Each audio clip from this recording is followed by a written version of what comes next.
like if you were walking down the street, guys, just imagine you saw a fucking dinosaur. That's what it felt like, okay? Like, and like you're a little ass kid and you love dinosaurs and you just saw a dinosaur and it was moving and it was eating stuff and you're like, oh my God, it's a dinosaur. You know, that's what it felt like, okay? That's, you know, you're a little ass kid, you got like dinosaur hoodie, you got little dinosaur toys, you love dinosaurs, you think about dinosaurs all the time. You know, I heard about head spins, you know, like, you know, it's a breaking move, like people spin on their heads. You know, I think I seen some like old school New York City breaker clip like on TV real fast. I can't rewind. Like I see it for a second, like, oh my God.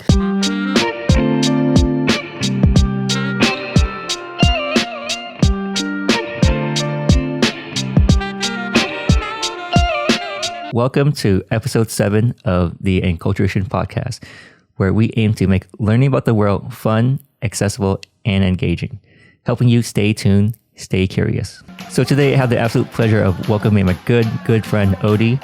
Odie was born in the Bay Area, raised in New York City and New Jersey. He's a dancer, Capoeira practitioner, and solo professional. He resides in Oakland, California, groups affiliated with an order Rock with Finesse, New Jersey Rework Crew, Philology, West Coast House Dance, and UCA Hayward, United Capoeira Association, and student of Mestre Rakuta. Welcome, Odie, to the show. Thanks. What's up, everyone? Yeah, you know, like I feel like this is definitely full circle.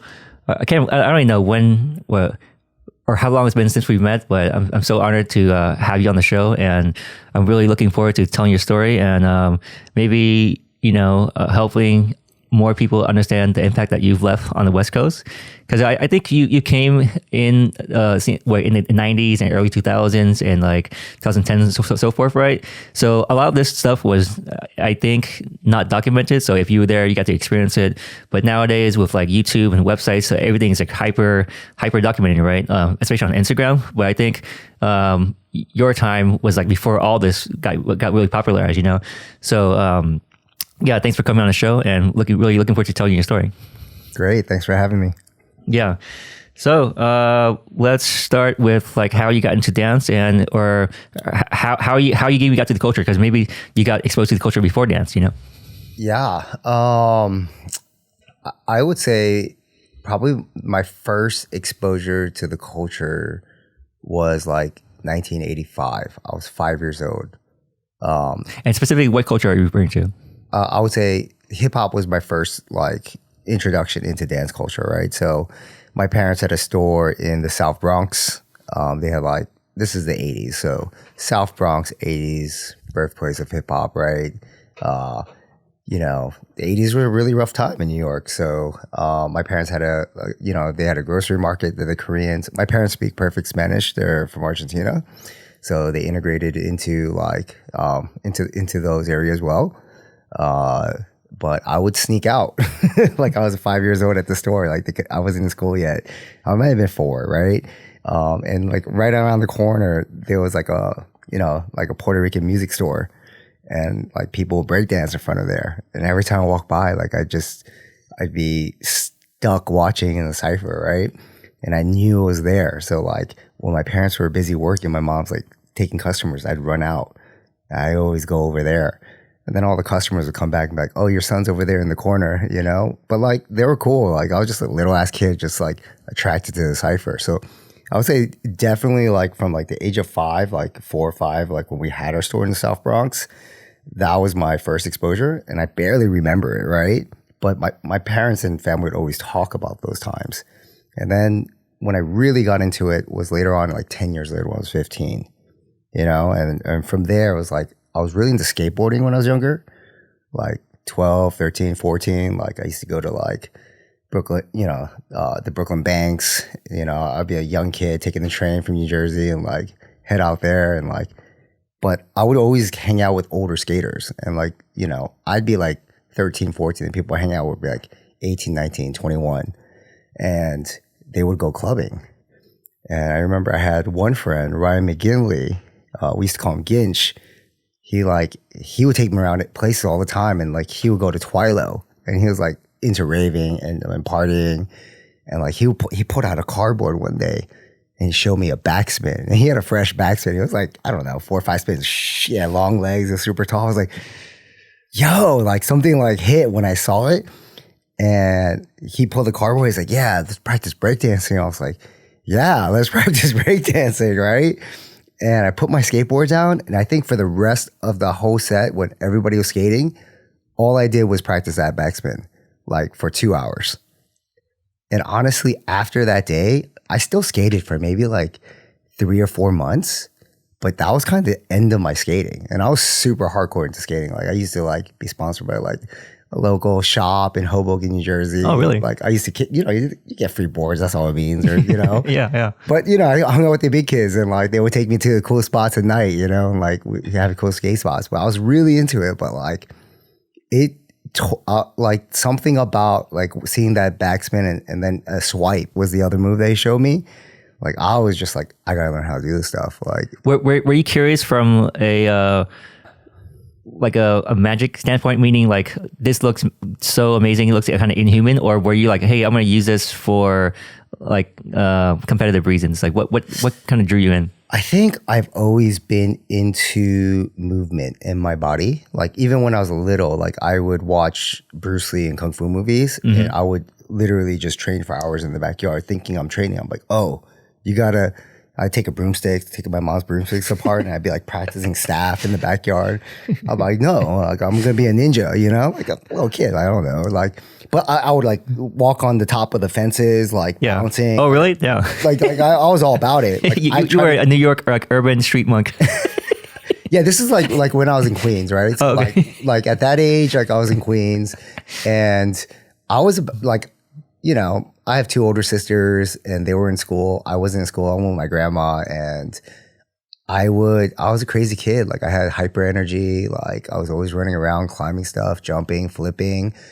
If I found parkour at that age, I'd probably be super into it. Like, like that, I would just naturally run around flipping on stuff.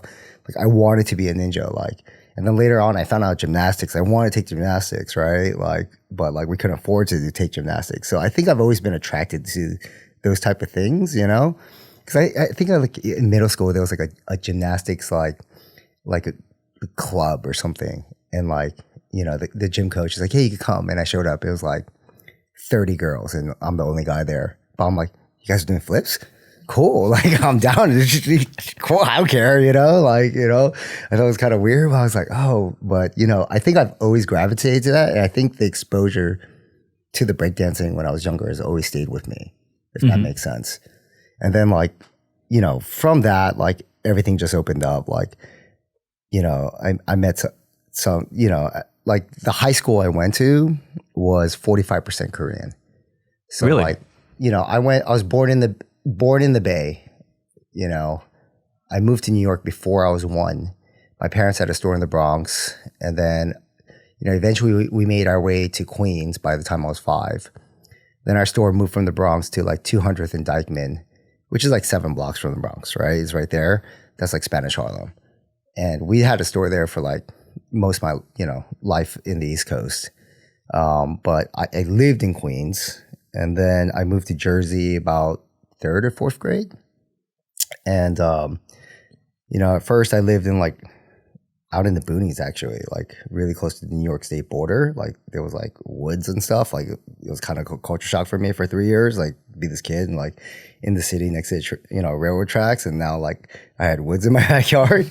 I go like hiking by myself. But then like eventually we moved to Fort Lee, which is like right on over the George Washington Bridge. And that town is like 45% Korean. And like, even though I'm Korean, like culturally, like I'm kind of different than like most Koreans, right? Because my parents are from Argentina, they speak Spanish, they speak Korean as well, but like we're very different, Actually, I don't think I knew that fact about you, and that makes a lot of sense, because I've had this conversation with other people about how different you are in particular to like a lot of Koreans I know, and then it's kind of like an anomaly, Totally, yeah. I mean, to be honest, like what I found out in my older stage of life is that I am a descendant of North Koreans.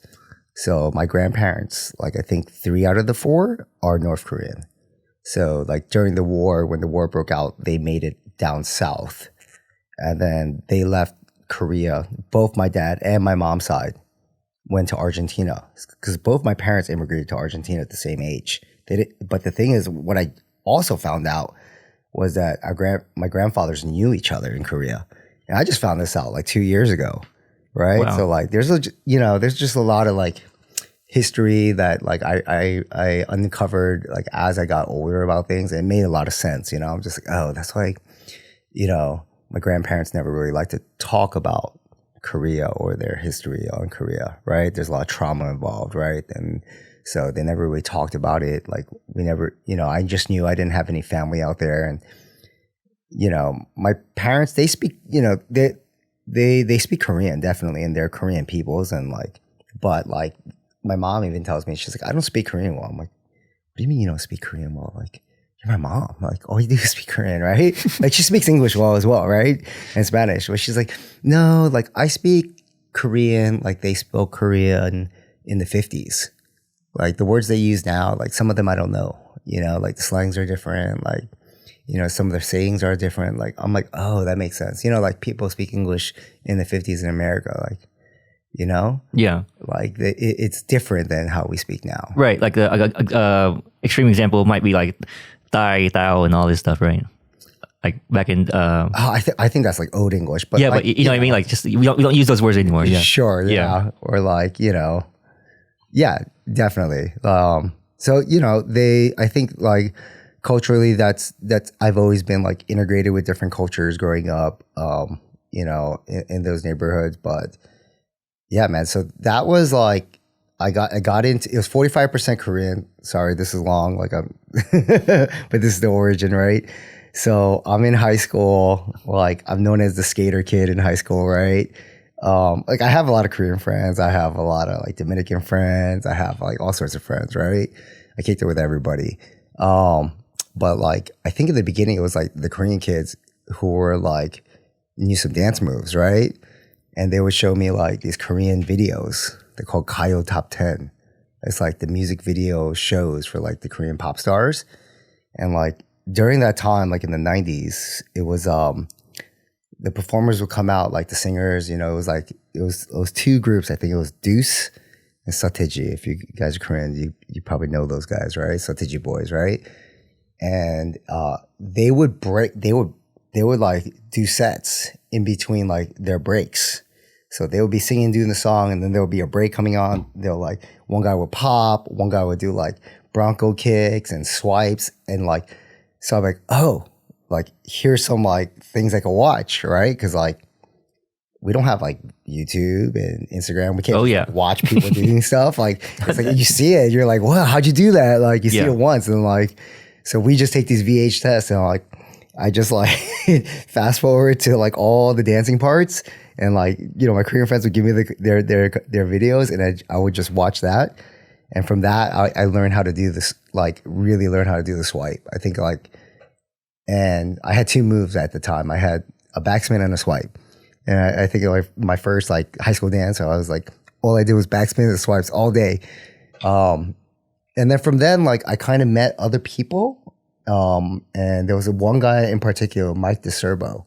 And Mike was a little bit older as well. Like I always hung out with older people when I was younger. Like I was always the young kid in the group, right? Like everybody else I hung out with was older. And Mike was, he was old enough to go clubbing in New York. And he was just like, oh, and Mike's a white guy, but he was a Taekwondo instructor, like he was like state champion.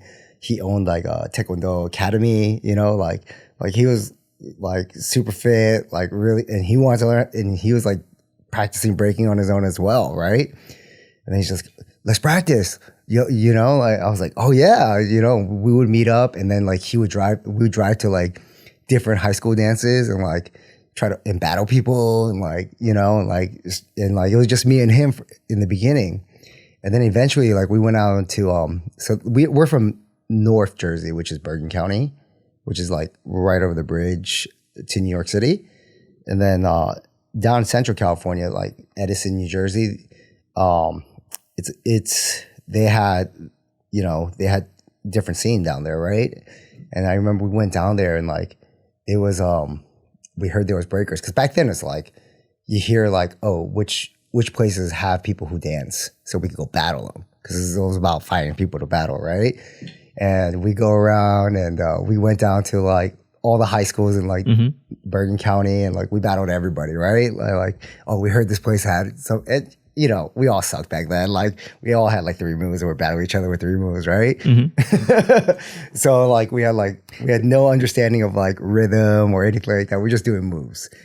But then that's when I hooked up with like Rock with Finesse, which wasn't Rock with Finesse. It was like Popeye, Resk, Sweepy, and Darby. But and then we met up with them, and I remember like we battled them. It was like the first time like I felt like, oh, we got smoked, you know? Like, I think by then I had a 1990, and like I had more rotations than everybody. But like, you know, Sweepy was doing this footwork, and like I was like, oh, like what's all this footwork, you know? Like I seen it before.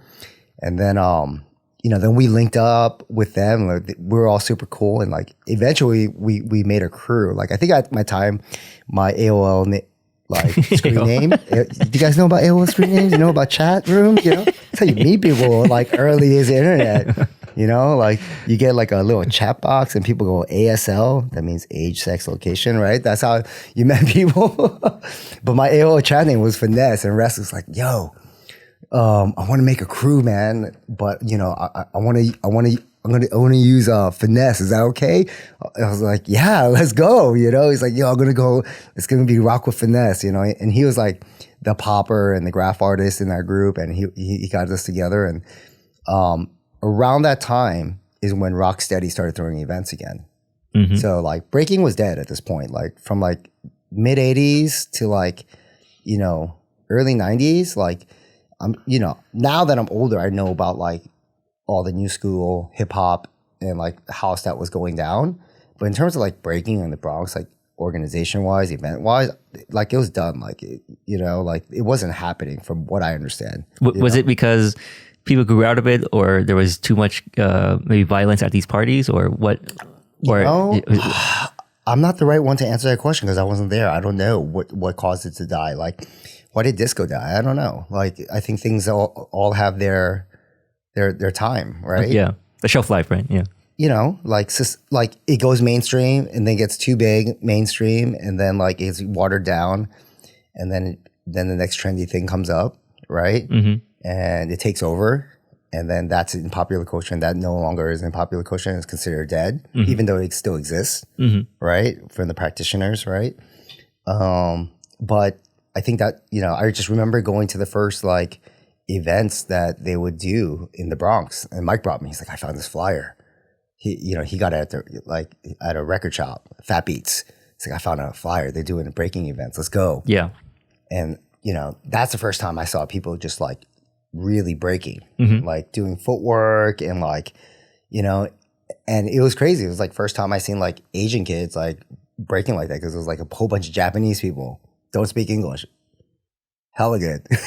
You know, like doing all this footwork and freezes. And I was like, oh, yeah. Like as soon as I saw it, like I knew, you know, I was like, that's the dancing. Like that's like, all we're doing is moves. Like that first trip, like it hit me, you know, like all we do is move. We need to rock that beat, you know, like you just watch people top rock and like, you know, cause it's the East Coast, like their approach was like, very foundational at the time, and I'm sure it's all different now, and everyone's being exposed to everything. But yeah, man, that was like we were hardcore into it, like representing Jersey. We go to like we practice with each other, like Bergen County. We go down to Edison. We go to all the events. We show up to all the b-boy events in New York, and we represent Jersey. We were the only crew in Jersey at the time, so like right now, there's definitely a scene, and you know. I think I talked to a couple of the new guys recently. I talked to Saigon on Instagram. Shout outs to Saigon. He's like the new breed of Rock with Finesse, and he tells me a little bit about what's going on. I think there's like MBK out there, but it makes me happy to see, because like back then it's like you're just searching for people to get down with, you know, like do your thing. But that was the breaking life, man. And it's interesting. Like I didn't get into the other cultures until I moved to the West Coast. Like I moved to the West Coast in '99, Halloween. I remember that specific date. So that's when I moved back to the West Coast. But at the time, it was like everything's new to me because I left before I was 1. But So before in 99, how old were you in 99? 19. Okay. Yeah, because I was born in 1980. Oh, that's right. Yeah. 1999. But I did miss a big part. Even though like I was a b-boy and I was in breaking, Mm-hmm.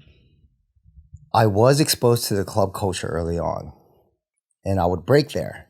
But that's the first time I saw house dancing. It's also the first time I saw club culture, and I was young. I was 15. Like, Mike was like, hey, actually the first party was like a drum and bass party. It was I can't remember the name of the drum and bass party, but you know what? Like, I don't know if this is the drum and bass party you're talking about, because I'm sure there's many that you've attended over the years. But before I even met you, I have a clip of you breaking to drum and bass music. I still have it somewhere, I believe. But just an FYI. I know what clip you're talking about, and it wasn't that. Okay. It was before that. It was probably like 10 years before that. Okay. Yeah, it was so old. Like, it's probably like 95. Okay. Yeah, it was the first time I saw head spins in real life. Yeah. What did that feel like? Because I think nowadays when we see certain movements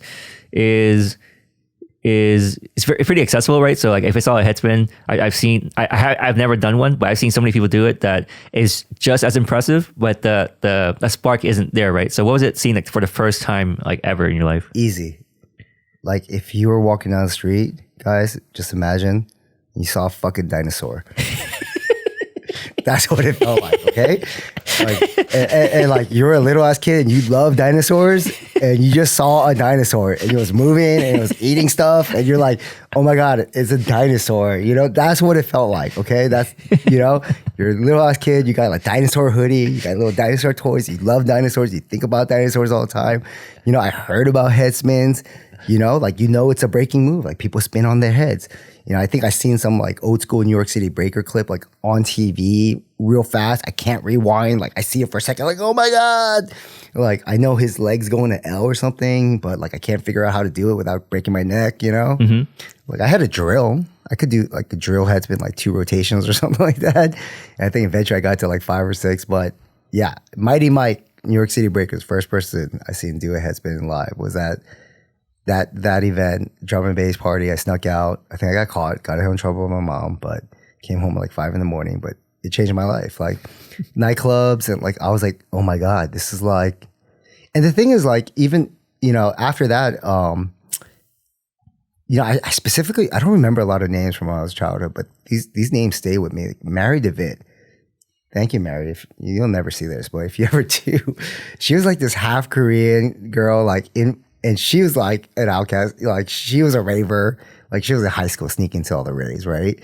And parties. And she had a fake ID, but she was like a sophomore in high school, right? And she had the big ass Jinko pants, right? But like we're like 45% Korean, like high school, right? So it's like we're like very different, right? And she's just like, oh, I'm gonna take you to clubbing. You need to go clubbing. I was like, yeah, I want to go. Like I went to the drum and bass party. She's like, oh, I'm gonna bring you to Shelter. This is the place. And I was like, okay. She's like, I know the bouncers. I was like, great. She's like, when we get there, and we met up, and she's like, all right. And this is back in like, you don't have cell phones, you have pagers, right? And so we beep each other and you like beep each other messages. And she's just like, okay, when I get there, I'm going to go to the front and don't speak English. Just don't say anything. I'm going to say you're my cousin from Korea and you don't have your ID. That's literal the stereotype, like the Asian guy that doesn't speak English. I was like, great, I could do that. I could do that. And this is the 90s, so it's like you could sneak into clubs. Like it was different. New York was a different beast back then. The first time going Shelter, man, and like I still remember it. Like I remember like watching OGs, like people from the Loft. Like at the time, I didn't know that. Later on, I recognize like who they are and like, that these, because they were like at the time probably in their 40s, 50s, something like that. And they were, just to watch them like vibe with each other. And like, I was like, oh, this is, and I was, I would break hard, But. Yeah. So I think there's 2 things that we could expand on. One is like club culture, because I think when people inside the club culture hear that, they immediately know what that means. But to anyone who hasn't experienced that, at least in the form or version that you're talking about, yes, it can seem really confusing because Sure. And then the other thing is vibing, right? It's like what does that mean in this sense? Yeah. Yeah.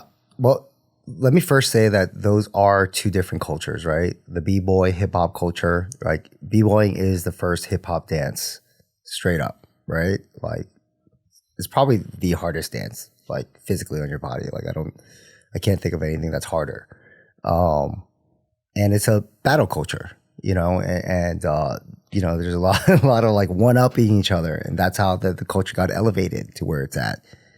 Club culture is its cousin, but it's totally different in aspect, like now you'll see, like where we're at in these days, like people battle sometimes, sure, but it's not part of, where it comes from. Like the vibing comes, clubbing, house music, that comes from gay culture, that comes from disco culture, right? So it's different. It's the disfranchised people like in society coming together in a space where they're all accepted and allowed to express themselves freely. And like that's the magic of the vibe, right? And I think the cyphers came into house culture like from what people tell me is like Paradise Garage, but like before that was the loft. And the loft there wasn't cyphers. It wasn't cyphers. It was everybody dancing together. You could have like someone who's like a professional Broadway dancer dancing next to like someone who's a jazz dancer, and like someone, or just someone who likes to dance, someone who's been in the disco clubs for years, and they're melting together, and like their energy, they're not competing with each other. They're more communicating with each other and expressing each other. And how is a cypher different from a battle or an exchange or any other form of like dance interaction? The cypher, I would say the cypher has 10 people decide to create the cypher. It's usually one person moving and then the energy spreads and turns into the cypher really. But, these 10 people are holding the space in a circle. So cypher is a circle, right? And then someone is in the middle taking that energy and keeping it alive. Because if nobody's dancing, then that cypher is dead, right? So like we're exchanging by just keeping it going. Like you're going to go, I'm going to go. Of course, you know this, right? But this is, I guess, for the podcast, right? So everyone's taking turns within this energy just to keep it alive, like doing the next thing, dancing to the new song, dancing to the break. The break comes on, somebody dances to their whole break. So that's the cypher. And I think the cypher came from like, probably came from hip hop culture, I would imagine, right? Because like, but cypher's as old as man. Like we've been around fires and hitting drums and singing together, like as far as we could probably remember. So I think that the cypher always exists in just humanity, to be real, right? But like in terms of like how is that different from the house culture? Was that the question? Like and vibing and yeah, because I've what I found is people new to the dance scene have like limited understandings of like how to read a situation. For example, they think like dance always is a battle, like so there's like a lack of resolution there. So I'm trying to help unpack that. Great. Yeah, great point, man. So if you're new to the culture, and you show up, like if you show up to like an event that's a contest, right? Mm-hmm. Like specifically, like if it's like a b-boy event that's a contest, or like even a house dance event that's a contest, the cyphers might be a little bit more competitive in nature, right? Because people are showing up, they know they're going to battle, and like they're practicing like that battle mentality, right? That might be different than when you show up to a club, right? And it is like the club environment. So a club environment is like where the culture comes from, right? Like the contests and events and like everything you see on like Instagram, YouTube on a stage event, that's a different part of the culture that exists now. And it's great that it exists and it elevates like the technical aspects and things of that nature. But inside the club, inside that dark club, when people get together in a circle, that's, what you watch the circle, you watch the exchanges, right? Like, naturally, it might be a bunch of friends just dancing, right? And they just might be like grooving together. And, one person is doing a step, and then, maybe it's like two people dancing at a time, you know, and like one person's doing a step, next person's like, oh, let me do the same step, and they start building off each other. And he's like, oh, well, let me add like this other thing. You did a pas de bourrée, I'm gonna do a pas de bourrée and a little slide. It's like, oh, I'm gonna do a little pas de bourrée and a slide, and then like do this little foot wiggle thing. Oh, I'm gonna do the foot wiggle thing, bring it to my body, and now somebody behind you is like, oh, and that's, you know, to me that's the most beautiful moments in the club, is like it's nonverbal exchanges and like that transformation of energy, and it's all connected to the music or what's happening. It might be like some cool, like, you know, it might be like a little cowbell thing, and like everyone's does something, and then it, you know, transfers throughout that crowd, you know, and that's a vibe, I would say, right?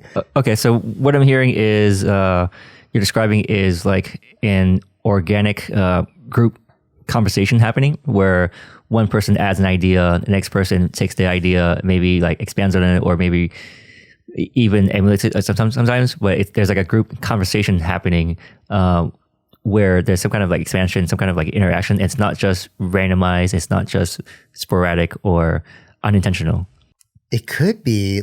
I mean, like, do you feel like it? Like you're thinking about it, and like it's like really intentional at times, or do you feel like the moment just takes you? And like, I think the moment just takes you. But I think what I'm trying to say is like there's something happening there rather than just random movements or random order, right? There's like an energy that's being passed around, you know. Sure. And conversationally, that could be like an idea, or that could be like an agreement of something. I also think we speak the same language, right? Mm-hmm. And like dance is the language, like you know, ballet is a language, right? Like since we do house.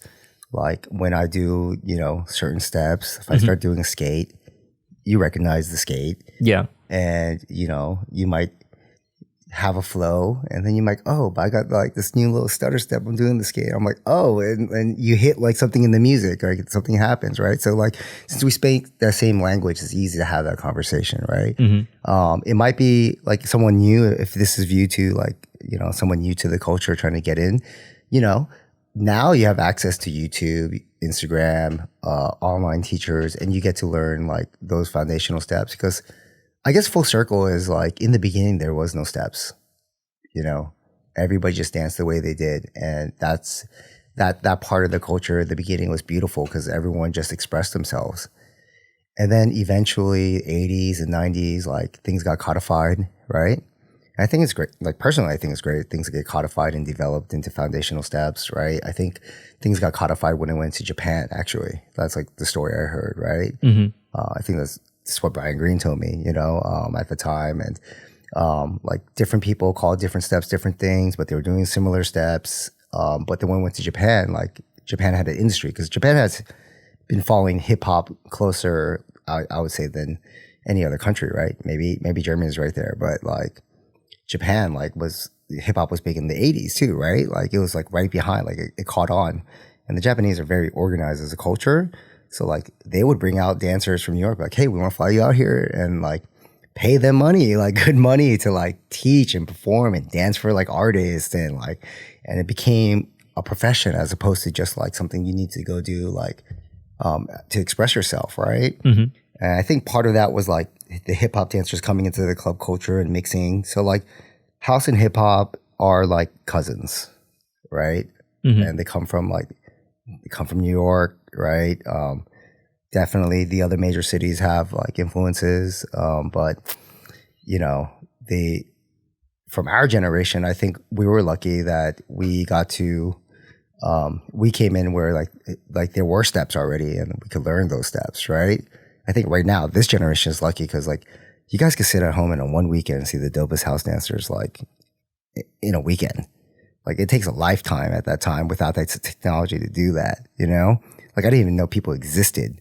Like they're just legends. Like I heard from somebody who heard from somebody that this guy does this thing with his arm and he's grabbing his foot and then you see it in like, you know, I guess there's a blessing in disguise on it. It's like I said, like if you saw a dinosaur on YouTube every day and you love dinosaurs, but you saw a dinosaur every day, like it wouldn't be that big of a deal, right?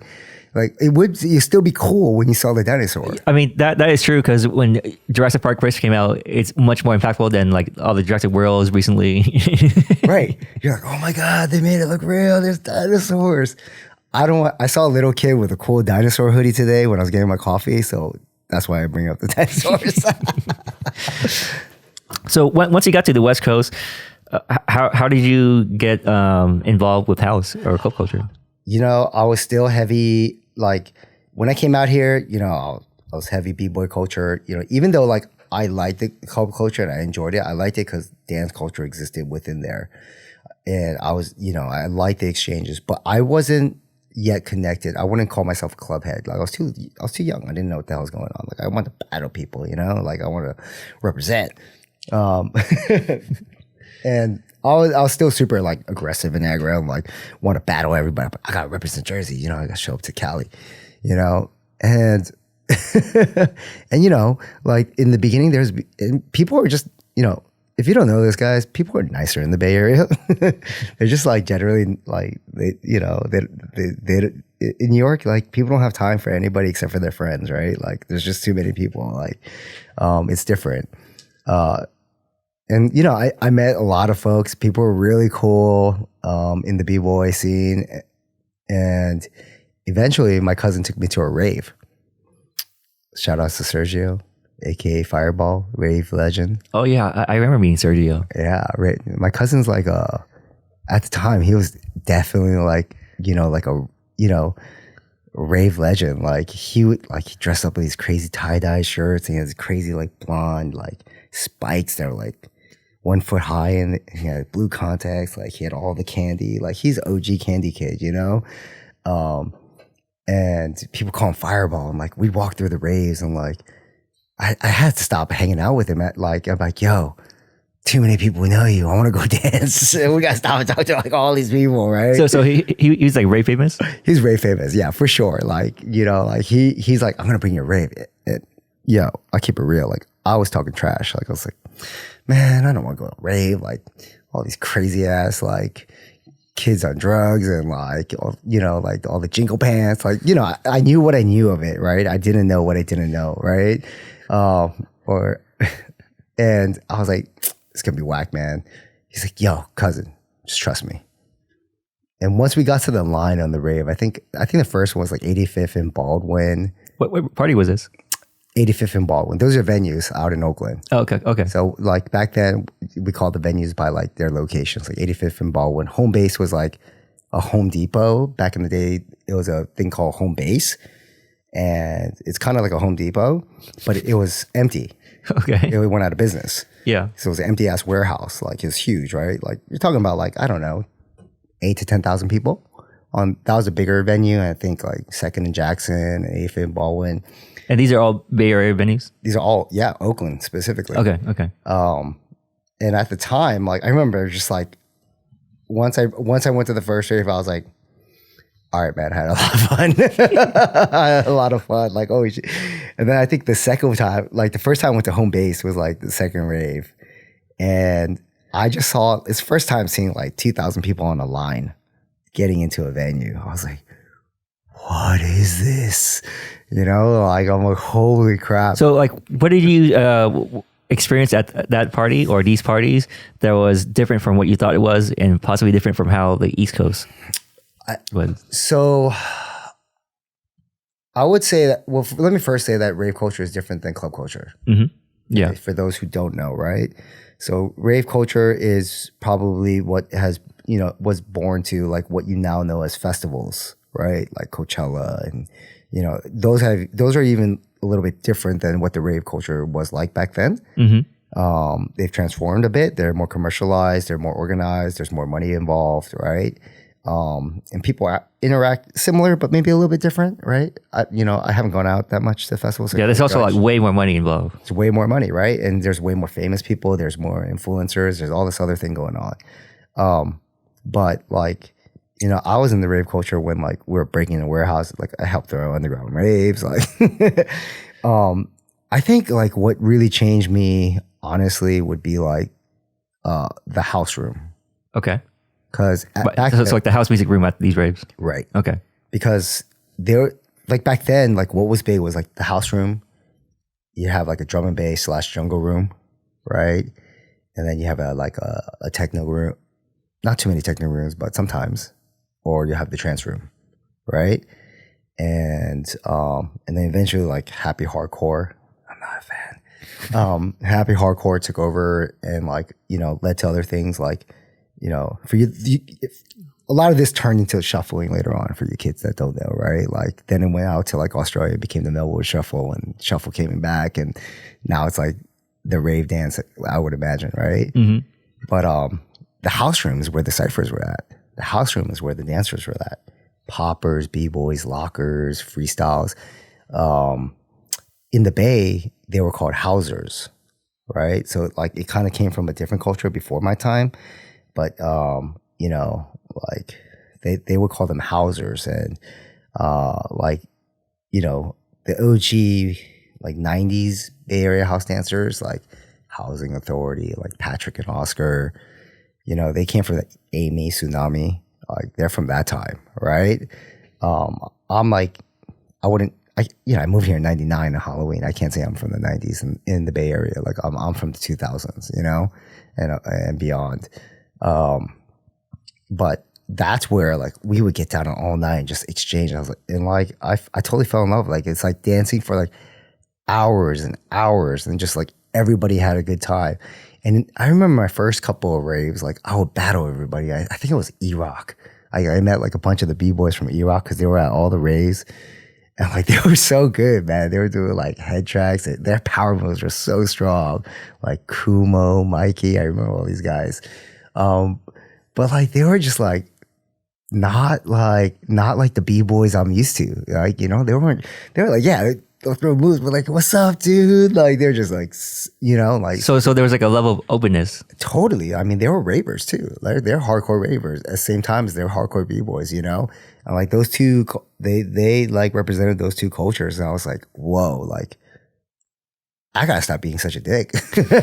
Like people are cool here, you know? Like, yeah. I remember like, you know, like be sitting down like, and like some random person just started talking to you like, hey, what's up, dude? I come from New York. So I'm like, oh, what do you want? Like, what are you trying to get from me? Like, what are you trying to hustle? You know, like, what is this guy talking? You don't know me. Like, what are you trying to talk to me? So it's like, pass me a bullet. You want to smoke? Okay.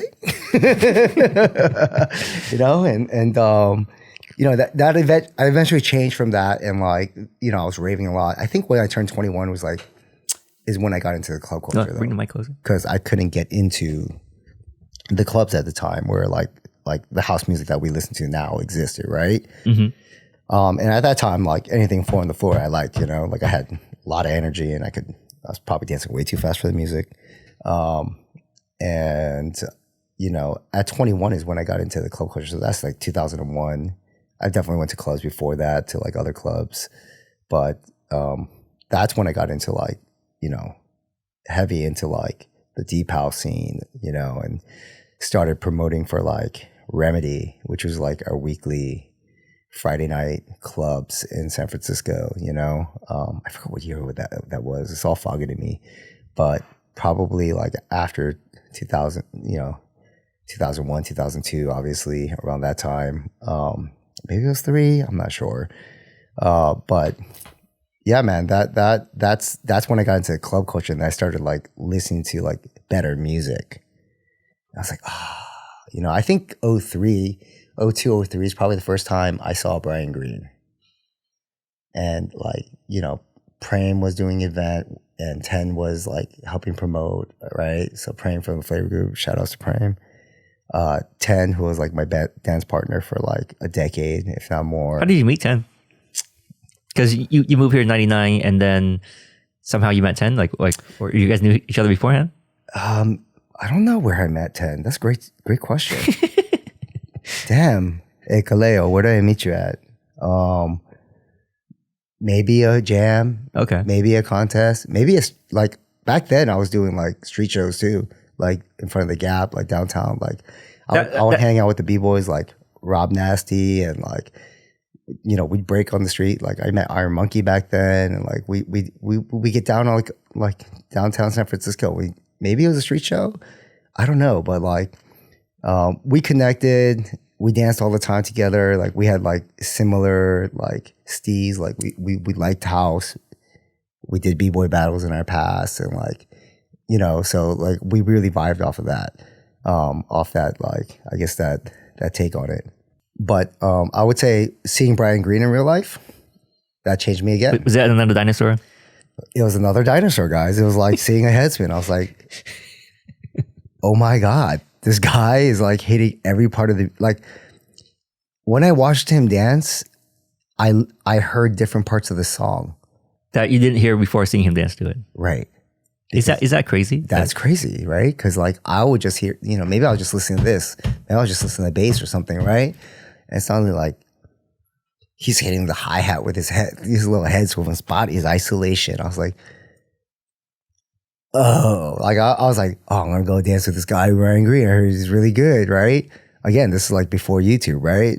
Yeah, to anyone listening and is not familiar with Brian Green, look him up. Brian Footwork Green, he's, in my opinion, and I'm not like that deep into dance, not anymore at least.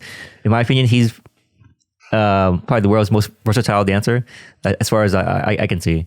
So definitely look him up and go check out your local dinosaur.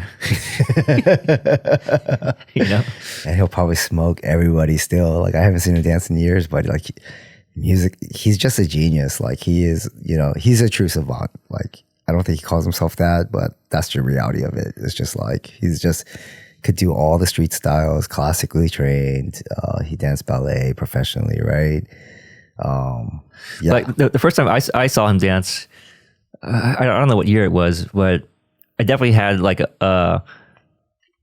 like moments where I'm realizing, or I was thinking like, how is this possible? Where like, how time feels like it slows down and your mind is like feeling it's being expanded and you start questioning what's real, what's possible. That was my experience. I was like, yo, it's like, yeah.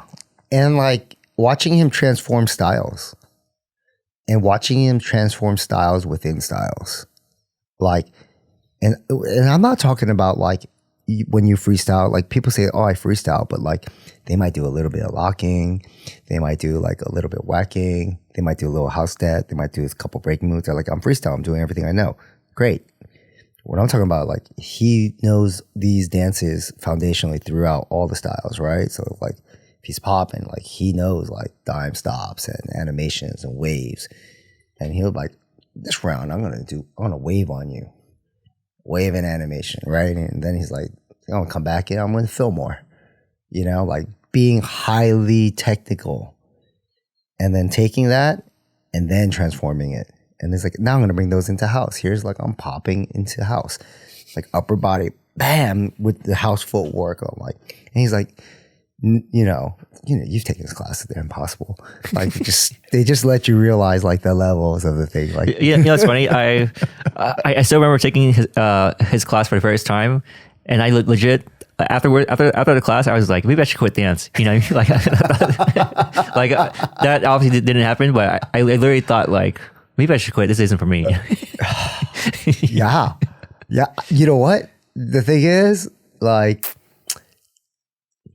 here's the thing about him, like he'll take everybody's class and he could walk into a class like the last 10 minutes of the class and you just spend an hour learning this thing and he'll watch it and then he'll do the first run and hit everything and he'll hit it with his own flavor, but he'll hit it, like he's a savant, like that's just how it is. And it truly changed me. Like it humbled me and also changed me. Like I was like, oh, like I needed to see what this guy knows. Like what was he talking about? Like what and then he totally broke down house dance history.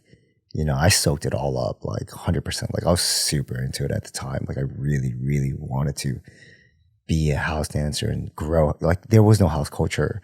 All the house culture that I spoke of in the 90s, like those guys didn't dance anymore. They moved to LA and became backup dancers. Like it didn't really exist at the time I showed up to California. Like the b-boy scene was there. There was definitely a hard b-boy scene and that was there. The popping scene was still there, I think that made resurgence as well. But so you saw him for the first time in the West Coast. Was that at that Red Bull Beat Writer thing that he did? Because wasn't that in the West Coast or was it somewhere else? Beat Writers was in the West Coast, but it wasn't at Beat Writers. The first Beat Writers was after. Okay. But it was at flavor groups. I think it was at Cell Space. Okay. I think it was definitely at Cell Space. It was one of the competitions. Maybe I forget which one of those. Like at the time, like there was a group of us like organizing events, right? Like Prem from Flavor Group, like he's the most organized. Like he made it happen. Like, but in the beginning it was like Gabi and Mr. Hikuta, you know, that's my capoeira master, but he's also a house head. Okay. He's a dancer, and he even like he spun with Patrick Wilson in New Life, like. Oh, so he's also a DJ. Yeah, I mean, like I don't know how much he spends these days, but like he's a full-time capoeira master. But it's why we're all connected. Like even now in life, like later at post like our you know hardcore house dance life, right? Like we're all still connected. Like Cody, all of us, right? We all dance together, but Solidify. You know, Solidify was one of the first like events, and it was all styles. Because the thing is, like, we knew that we would get down and dance with each other like at these parties and, you know, raves or whatever, like freestyle together. So the idea was like, how do we bring everybody together? Because either it's a b-boy contest or it's a popping contest, or, you know, we don't have enough house dancers to do a house contest, right? And so let's do all style battles. You know, that was the idea of it. Let's because at the time there wasn't all style. But I think now it's popular, right? Probably like there's more of that. But yeah, so it was at the Capoeira Arts Cafe, and they did like, you know, they did the first Solidify, and like there was all styles battle. I think Bionic was in it. I had to battle him 10 rounds in the finals. 10 rounds, like try battle Bionic Man 10 rounds. I was like about to throw up. He smashed me, but like it's like what I got left? Damn, it's only round 6, bro. I used all the rounds of my other battles. What I got? Bionic Man is a really good battler. Oh, yo, I think poppers who are on point are the most impossible people to battle. Like they're the best. I think popping, to me, like breaking is like the most athletic dance, and it's the hardest, like physically, right? Athletically, like balance wise, like it's just amazing. I think popping in terms of battling is the best style. That's just my personal opinion, right? Like, just like they could just go for days and they could dance to any song because you don't pick the song, right? So, you know, you could pick the craziest song and they're going to do something to it, right? But that was the beginning of the all styles. And then Prem took that with Ted and like. So was this early 2000s? It's early 2000s. It's like 03, 04, I would say, something like that. And that's the video clip that you were talking about was me and Tan dancing at Punch Gallery. And Punch Gallery was like, you see, I've always been down with like innovators, okay? So Punch Gallery is innovators, all right?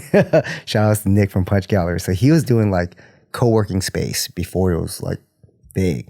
This is like early 2000s, right? In San Francisco. It's like a huge floor. People go rent like desks and like for their own business. So there was like video editors and like different people who had their own companies, like, and they would rent space here. And like Prem would have a desk there, like Flavor, you know?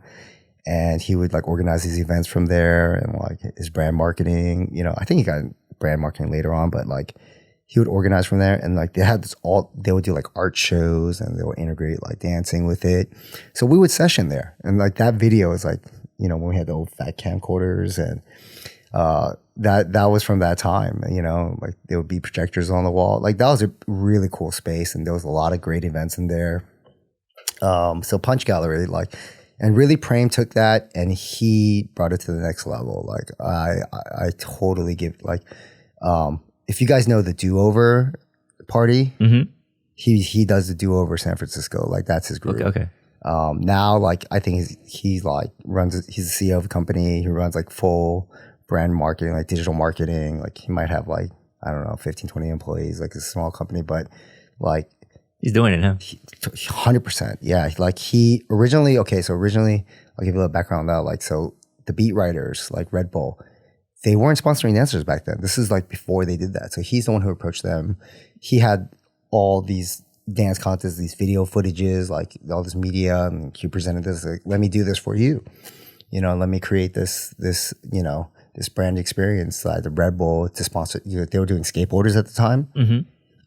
That's why we had to connect it to Woodward's Skate Camp, and that's why he did the first it was big. Like people would submit their videos and be like, and he was not only for the best dancers. What he was looking to do was create the seed to open up the culture in general. So people who submit the videos, what do you do in your community, to create more opportunities for dance? So they would talk about that. Either I'm a teacher, I have a crew, I do this annual, I have this, this party I do, or I do this annual contest. And people would talk, and they went through hundreds of VHS videos of submittals, right? And pick who are the dopest people that this opportunity is going to change their life, and they're going to go back and make their scene better.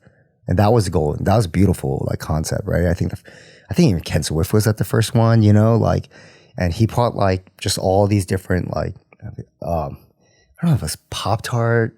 Was it Pop-Tart or Phaso from Media Circus, and Maestro Urubu, he's also a capoeirista too. We're all related within this house, capoeira clubbing party world, in the Bay. Yeah, when Cody was here, he was mentioning that capoeira really kept the Bay together. I mean, in the dancing, we're all connected. There's so many of us that are within the house culture and capoeira culture.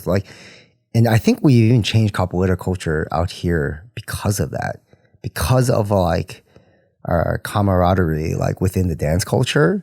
It transfers into when we go into a hada, which is at times could be more dangerous, much more dangerous than a dance circle. You know what I mean? Yeah. So from that experience, from the favorite group and Prem and also Brian Green, how did that change you or translate to where you are now? I mean, at the time, I was 100% dancer. I was hardcore. I wanted to really grow the house dance scene and do whatever it takes to number one, learn to dance and get better at it. And number two, cultivate the scene in order to have more people to dance with. Those were definitely the two goals, no matter what, right? Because I found this thing that I love more than breaking, right? Between 2000 and 2003, I completely stopped breaking, I would say, and all in on house. But definitely the B-boy moves came out, It sounds like the experiences changed you as a person to some level, because originally you were okay, more battle oriented, right? And now you're okay, let me expand this dance and spread it so I can have other people to dance with. 100%. Yeah. I've always been early on things. Whereas there's not a lot of people doing it at the time, which I don't know if it's good or bad, but it's just the the cycle of things. Even when I was skateboarding, I didn't have that many people skateboards. So, I go find them. Breaking, same thing. There wasn't a lot of people breaking at the time. And then house, when I was here, all the house dance culture was in New York. And Japan, and France, which I didn't know at the time, but it was there, right? And I think that was Juste Debut's first videos, right? Early 2000s? I think it might have been 2003, yeah. 2003? Okay, yeah. And actually, I think 2002 was the first year, and 2003 was when I saw that video in the gymnasium or something like that. Yeah, that was that. I mean, y'all should go back and watch those battles, because that changed us, right? Oh yeah, I've watched those battles countless amount of times, and I watched Brian Green's demos and Poppin' Taco's demos countless times. Right. I think Link was also there. Link was amazing. First time I saw Link, I was like, "What is this dude? How is this possible again?" Right.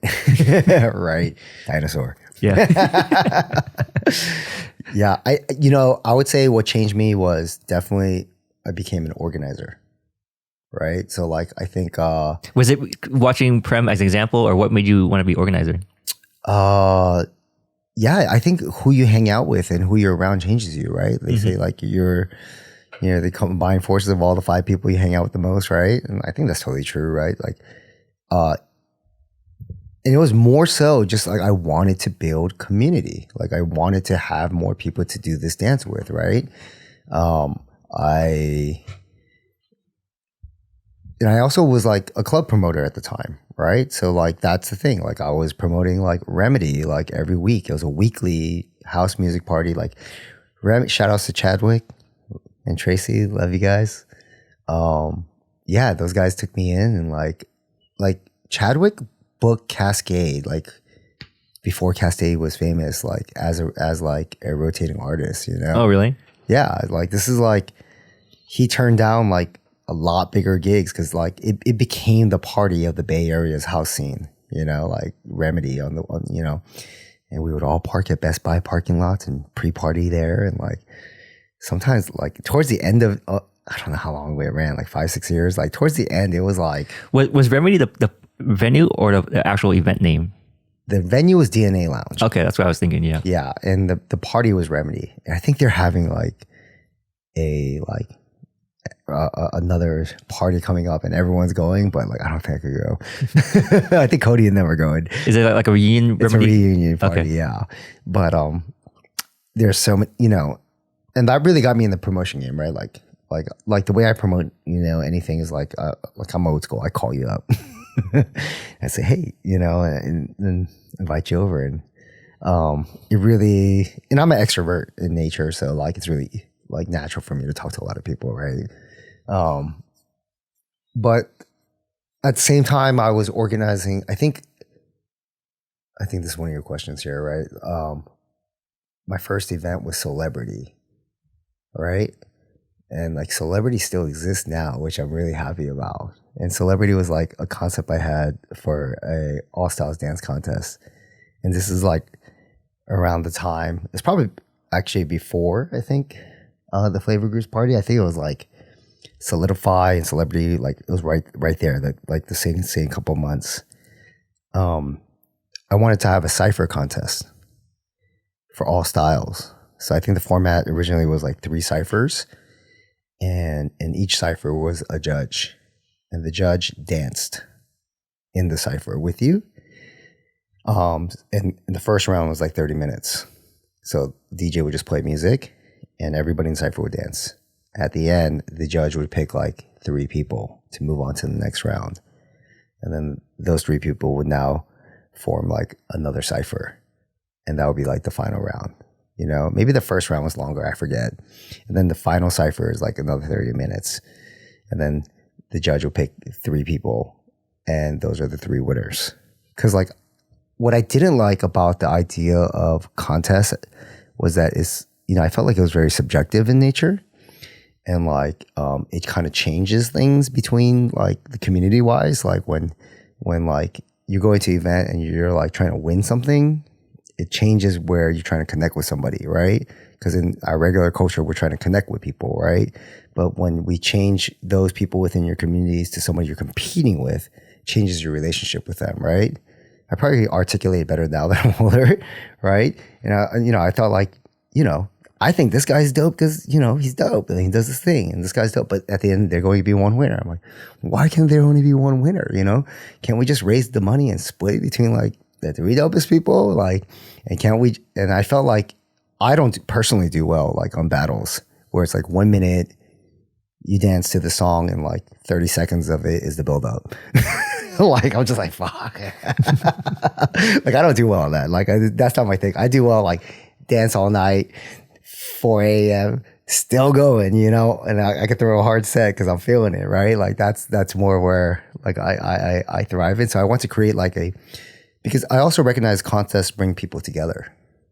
People will fly in and they'll plan for things. And, like, so, like, that was I think Gary Kindle was the judge, which is, like, the founder of Jabbawockeez. Rest in peace, Gary Kindle. So at the time, there was like that event, that concept, I think continued. Like I think Andy A Game, right, brought it to like the Renegades anniversary, and now they still call it the Celebrity Contest, and I think they still have it like in their anniversary battles, which is great. Like so, it's like a cypher format. Which makes me really happy, when my viewer Root said that it lives and exists, But yeah, that time was organizing, learning how to teach was big at that time, like I didn't, honestly, in terms of house, I wasn't that skilled. Like I didn't know it at the time, but like learning how to teach. Gary really helped me out with that. Because Gary came from Mind Tricks, and Johnny is from Mind Tricks, right? Johnny. For the audience, Johnny is like my big little brother. Like he's definitely my big brother, but he's a little guy. And he came from like a lineage of Bay Area dance known as the Mind Tricks, their final form, right? Or I guess the final form is Jabbawockeez, but that's like San Diego now, right? And that's really where they formed. But they were originally called the Jedi Clan in the 90s. And like for people in the Bay Area who know like the 90s, like hip hop dance scene out here and the B-boys and the hip hop scene, like they were doing the party dances, they were breaking, they were doing shows, like they were big. They were called Jedi Clan. And there was a period of time where they got so big, they got a letter. And it was from George Lucas Studios. Oh, really? Yeah. And it was a cease and desist letter. Oh, damn. And it was a very nice letter. It was like, look, we know about you guys. You guys are great. Like it wasn't like super legal, like totally legal, but Jedi is a registered trademark, and you can't use it anymore, right? So they're like, oh, so what do you do, guys? Like it's some ways it's a good milestone, right? Like when you get recognized by George Lucas, it's like, okay, totally. I think his daughter actually like danced in Culture Shock or something. Oh, interesting. Or maybe I heard that as just rumor. I don't know. Somebody could rumor mill. Someone confirm it. Could confirm that on interwebs. And I'm sure somebody knows that. Maybe Lily knows that. Lily Brewster. Hi, Lily. Yeah. So they had to change. So they changed it to Mind Tricks, Jedi Mind Tricks. Right, so to go Jedi, they became Mind Tricks. Yeah, that makes sense because Jedis have the Mind Tricks, so it's like an evolution, and it's a homage connection, right, to the past. And then Gary, I think it was Gary, Phil, Kevin, right? Kevin and Phil were like from like Sacramento originally. Kevin Brewer. Yeah. Okay. And then they went up. They were linking up at Dance Attack in Los Gatos.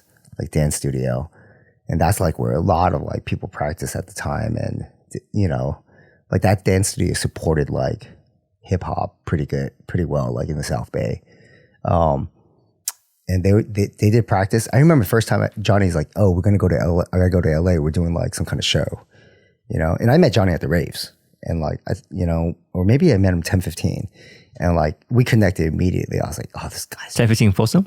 Yes. Okay. I'm like, this guy's fresh. Like he had like all the footwork on the ground, and he danced on top. Like it was like very familiar, like, and we became really good friends real quick. Like he became my, we just started going to all the parties together. So this is like him, like, and he was still doing like both like the choreo and like going to party, right? Like he is all about it.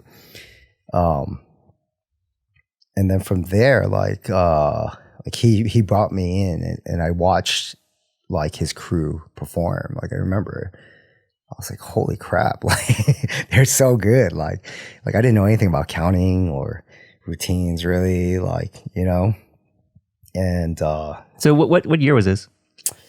This is probably like around that same time. Okay. Like, yeah, like the early 2000s, like like 01, 02, right? Before 03, like we were clubbing a lot.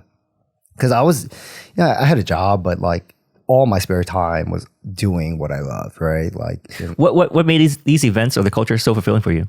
I think it's because like for example, some people like dance saved my life, or dance gave me a voice, or some people like I meet girls who dance, or some people feel like I'm getting paid to dance. What made it feel so fulfilling for you? Music, culture, and culture. Music and culture, yeah. I would say culture and community too, right?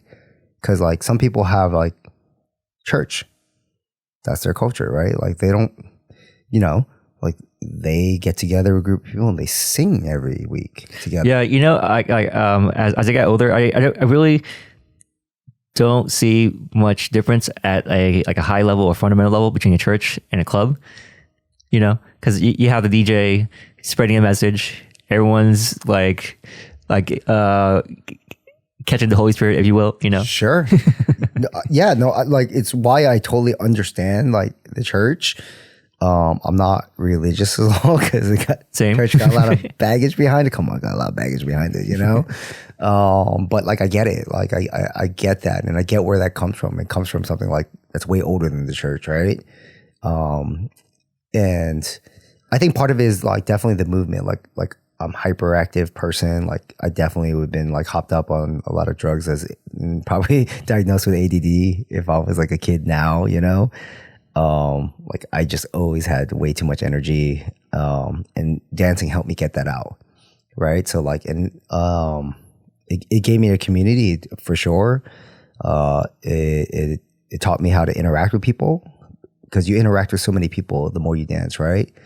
And, you know, that's a good point I want to expand on, because one thing I've observed that dancers know how to do well is not only interact with people, but interact with the opposite sex. Because I've noticed like a lot of guys, or maybe guys and men and women outside of the music or dancing.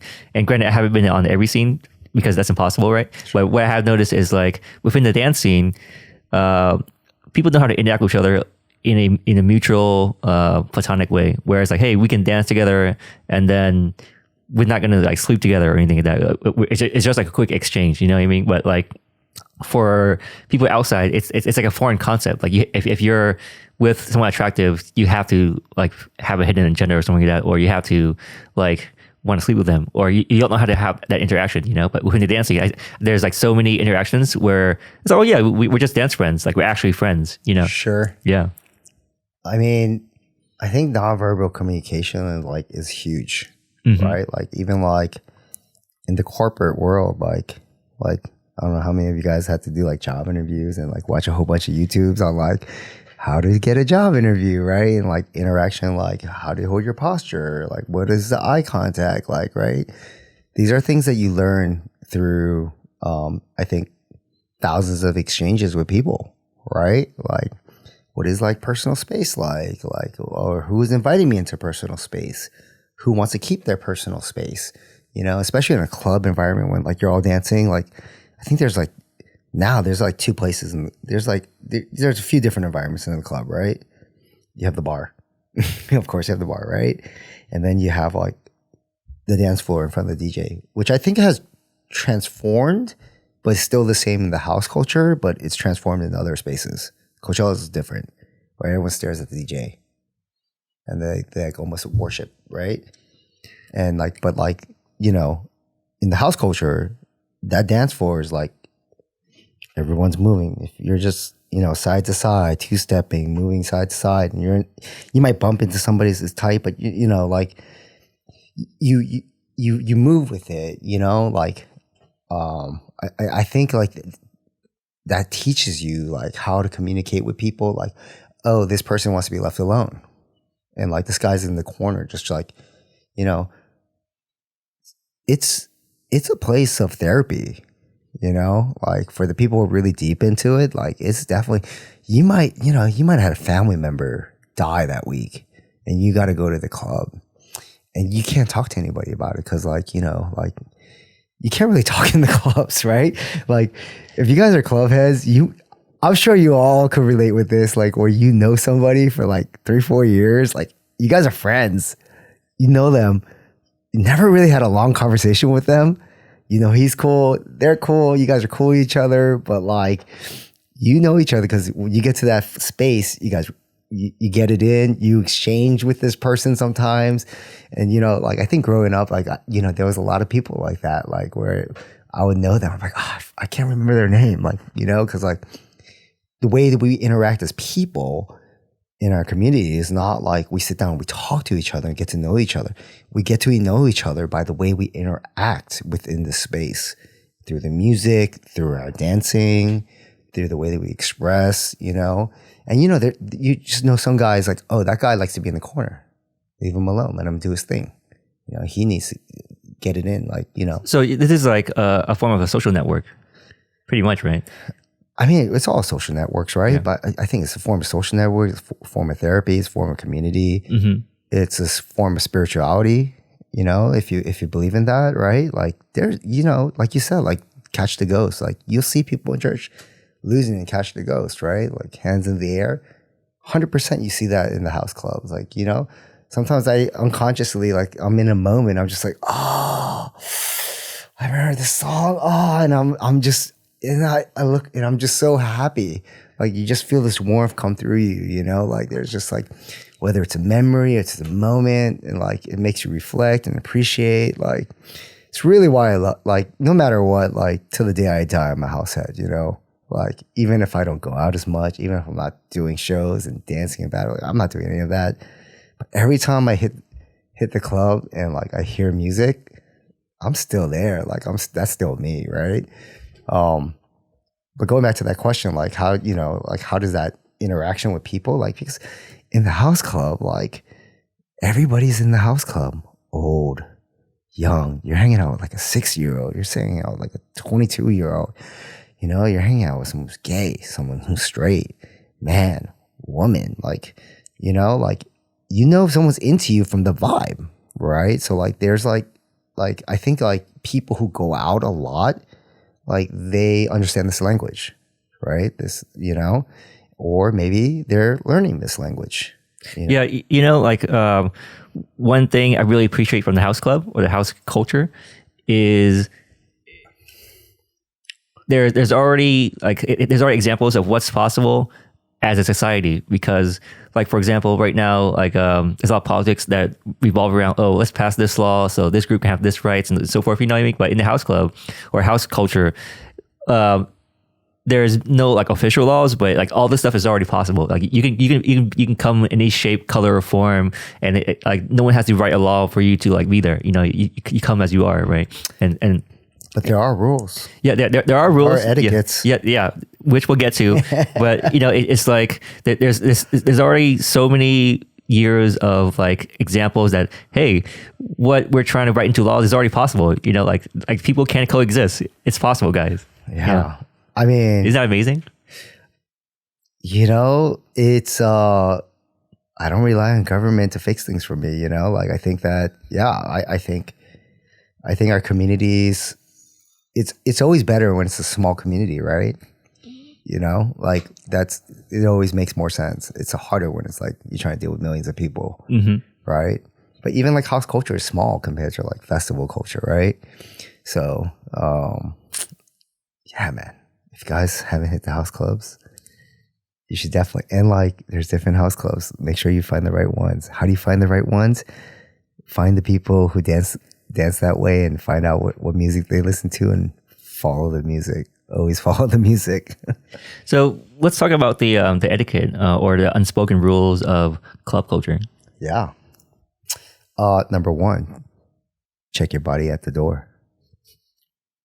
It's also a good documentary on house culture. You can watch those documentary, Maestro, Check Your Body at the Door, Paris is Burning. That's going to give you a lot of insight into those club cultures. I highly recommend watching those and understanding where this thing that we do comes from, and it'll help you understand. And part of like what Check Your Body at the Doors means, like, yo, be cool. Like, everybody's cool here. Like, don't be a dick. Like, don't bring your issues into the club. Like, you know, you got a problem, like, you leave that shit out the door. Like, when you come in, like, respect everyone's space, enjoy the music, express the way you need to express, let it out, you know? As long as the way you express doesn't like invade other people's peace to enjoy the music the same way, you're good. You know, like, I think in a true house spaces, like, we all got issues, and that's why we need to go to the clubs, you know? Like, nobody's perfect. Nobody's cool, you know? Like we all got, you know, we got to get it out. And what that means is, like, you dance for 4 hours straight, but by the time you're driving home, you got this high that you can't explain, you know? Like, this, you work through like all those problems. And I would say like that's one, like, that's like, to me, that's like a hard rule, you know? Like, that's like a rule. Etiquette is probably a little bit different. Like, there's like gray boundaries, right? On the etiquettes, right? You might not know the etiquettes yet, right? Don't walk through the cypher with a drink and spill it everywhere. Like, people are sharing the space and you want to like take it and like ruin it. Like, you're probably not thinking you're ruining it. Like, you just didn't realize you have a drink, but like, don't spill your, you know, like, that's etiquette. if somebody's dancing and they're feeling it, don't go in and just like cut them off and start taking, like if you're going to go in there, connect with them, like make sure they see you, make sure they're open to that. Maybe they're not, maybe they don't want nothing to do with you. And like, they're, yo, just let me do my thing right now. Let them do their thing, you know? Don't, and leave people alone. If they don't want to like connect with you, leave them alone. If they want to have their space and vibe, leave it alone, be cool. I would say those are some etiquettes. I'm sure there's way more, but there's cypher etiquettes, but house culture etiquettes, I would say like, and if everybody is, I think there was like a conflict in the beginning when like hip hop heads did come into the house culture. This is before our time, right? Like late 80s, early 90s. They came from battle culture, right? So they would start ciphers in battle, like in the house clubs where houses are used to like that exchange and vibe, right? So there's always like a cipher, and then the cipher is like people are doing big moves or, things are going down in the cipher. And there's people who want to like dance. They don't want to spin on their head. They want to dance, and they may be like dancing around each other. I love both. Like, I can't say I love the cipher more than dancing. Like sometimes I leave the cipher. I'm like, I'm not feeling it. I just want to be like usually in the beginning club, I just want to get like in the crowd because I want to be around. There's something like methodical and like a trance where like everyone's moving and jacking their body on that beat and side to side. And that energy grows within me in the night. And then the footwork gets more technical, but you could always go back to that home. That's home right there. Like that bass and that hi-hat. Like, you know what I mean? Like I feel like that has to be allowed to exist. That is the heartbeat of the party. That is the breath. And every time you lose yourself, you're like, I'm dancing, but I'm not really feeling it. Get away from the cipher and go do that. Go do that. And if you're not, like you can't do the cipher yet and you're like brand new, just do that. You do that for 4 hours, you'll feel just as good as killing it in the cipher all night. I promise you.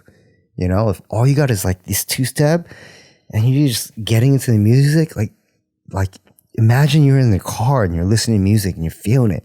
That body movement, you're moving around, like how you feel in the shower when you're like listening to music. If you do listen to music in the shower or at home, like that feeling, yeah.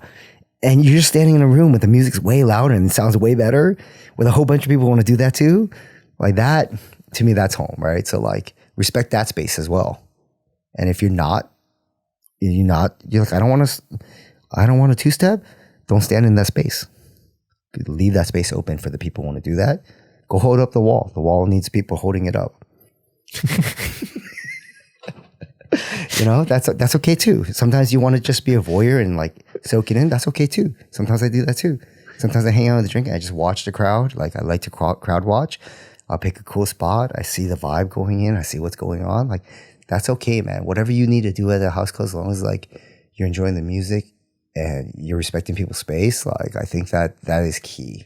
Yeah. So I hear emphasis on respect and awareness, right? Like respect that what people are doing and allow them to do it without interjecting, and be aware enough where you are picking up on these cues rather than just like walking through empty spaces where maybe there's like an exchange going on and you just fill your drink and then now everybody hates you because you kill the dance floor.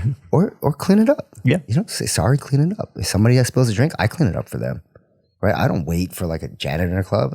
Janitor, they can come, like a bartender. Like if it's glass, I go tell the bartender, hey, somebody broke glass. Like, can you come fix this up? Like, be helpful, be involved, right?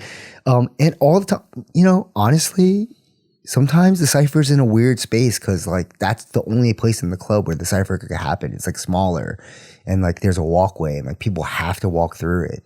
Like, just be aware. Like, have a timing. Like, just wait a little bit, see your space. Oh, I gotta go, like it's like merging into the highway. You don't just fucking just go, and like just smash into you, get mad at them, like why you smashing? Bitch, you see like 15 people in a cipher and like doing flips and you're gonna walk through and get mad at them. Like, what are you doing? Like, come on now. Great point. So let's talk about like where the culture in the Bay Area is, and can these things that you're talking about still be found? And if not the Bay Area, where can someone go to find this? Is it New York? Is it Japan? Is it Oakland? You know. I'll talk about the Bay Area. All those places you described, like this day and age, exists in a lot of places, right? Like Europe, France, Amsterdam. I think Switzerland has a scene, and definitely Japan, even Korea now. You know, New York is the birthplace.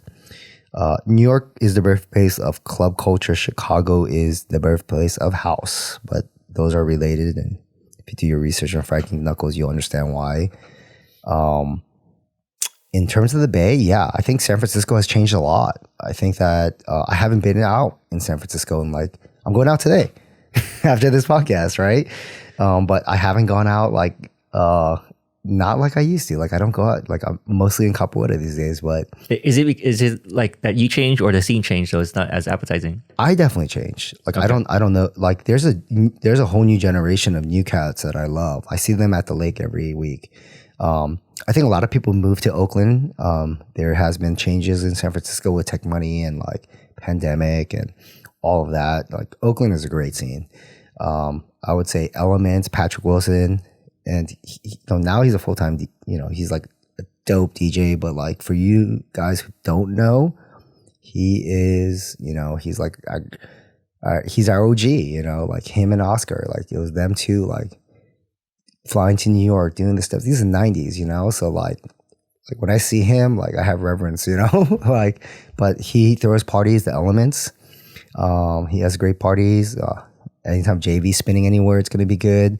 Right now, Brooklyn Basin, it's called a new park in Oakland called Brooklyn Basin. Outdoor park. It's kind of like Coney Island mixed with like Dolores Park. Like there's roller skating out there, and sometimes DJs go out there and they have great parties. There's salsa dancing on Sundays.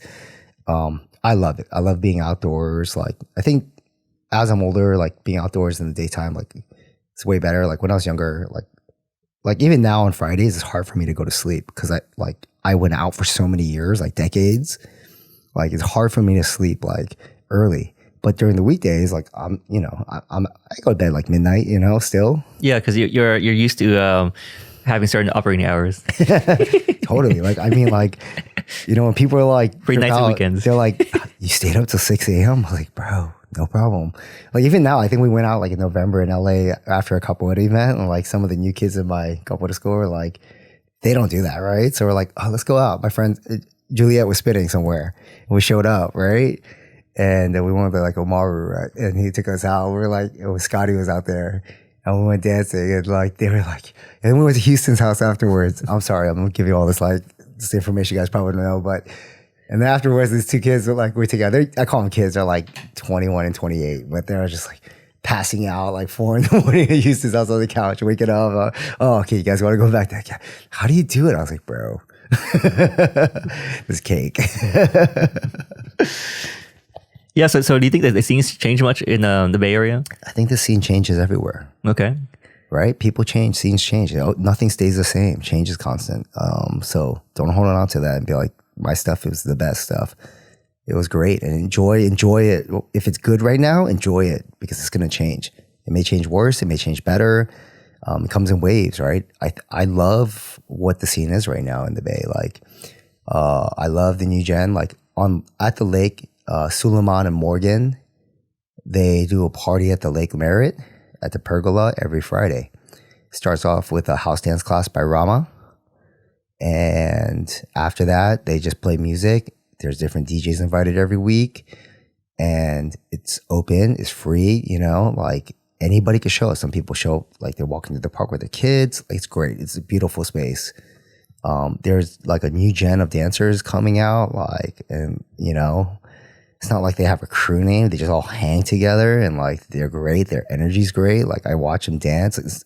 Sometimes I go out and like, I don't dance. Like, it might be like a day, like I trained too hard that week, but I just need to get out and listen to music. I just watch them. Like, I hold up the non-existent wall at the park and I just, have a drink and I hang out and I watch them dance and it makes me happy. So I love the scene right now. I like that it's continuing. I have a lot of hope when I see like this new gen, like their dancing is great. You know, they're taking, you know, like Chris is great. Zach is great. HK, like they're taking from where, you know, their experiences. Like Chris, like he's a hardcore samba dancer. You know, he goes to Brazil and he trains and he brings that into his dance, you know.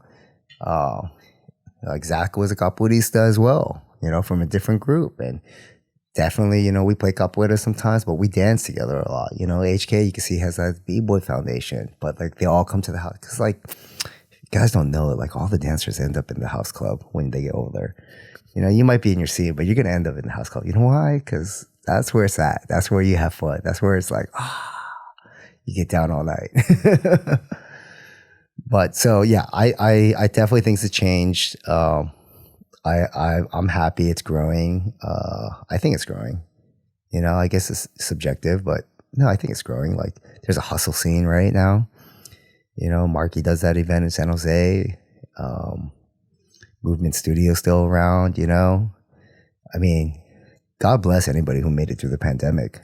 Like a lot of places had to close down but you can't stop it. Like people need it. And if they're about it, they're going to find it. Do you ever think about like the impact you've had on the West Coast?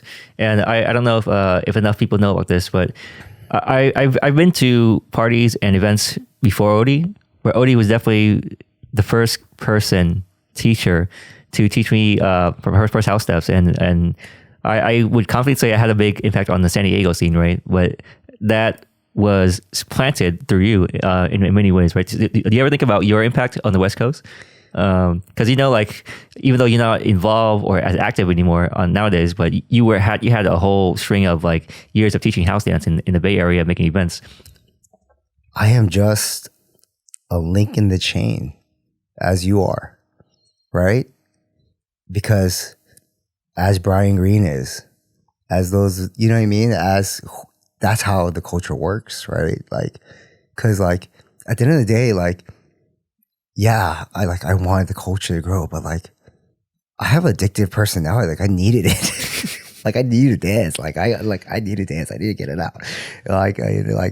And I feel like we're brethren because of that, right? And the people like who come and put that work. So like, you know, like as like the new generation will be to the next generation, you know, like I definitely think about that connection. And that's why when I see them, I feel like even like if I meet someone who's brand new, like just moved here or something like that, and like, but I could see they're living the life and they're rolling hard, you know, like there's an automatic like, oh, you're my family, you know, like I feel like, like that like even like Rama, you know, me and Ten taught Rama his first house class when he moved from Iowa. And now he's like, you know, teaching the classes, traveling the world. Like every time I see him, I get so happy. I'm just like, Rama is like holding that torch, like fire bright, you know, and he's teaching this other gen. And like, they're doing the same. Like they all just took a trip to New York together, you know, and I watched that out. Yeah, there's definitely connection, and it definitely takes the people to make sacrifice, because it wasn't easy for you as well, you know, like to do those events and bring people out and like get the plane tickets and do the events and throw the parties and organize everybody and be that guy and still train and get better, right? Mm-hmm. Like that's a lot of work, it's a lot of responsibility, but like I wouldn't change any of it, man. Like those were great times, you know, and I'm happy to like this right now. I haven't reminisced on this stuff in a while, but it's good. It's great, man.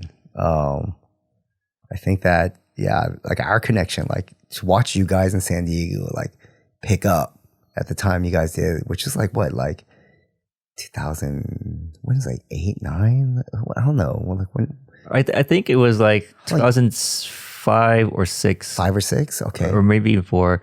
So like I was following your timeline earlier. It was definitely after you met Brian Green and then had your experiences learning how to count and so forth from Prem or someone else in his group, right? And because by the time Johnny really taught me. Oh, okay. Yeah. So for anyone who doesn't know this story, Odie and I met at a rave. It was How Sweet It Is, And this is before social media. Actually, this is before Facebook and YouTube.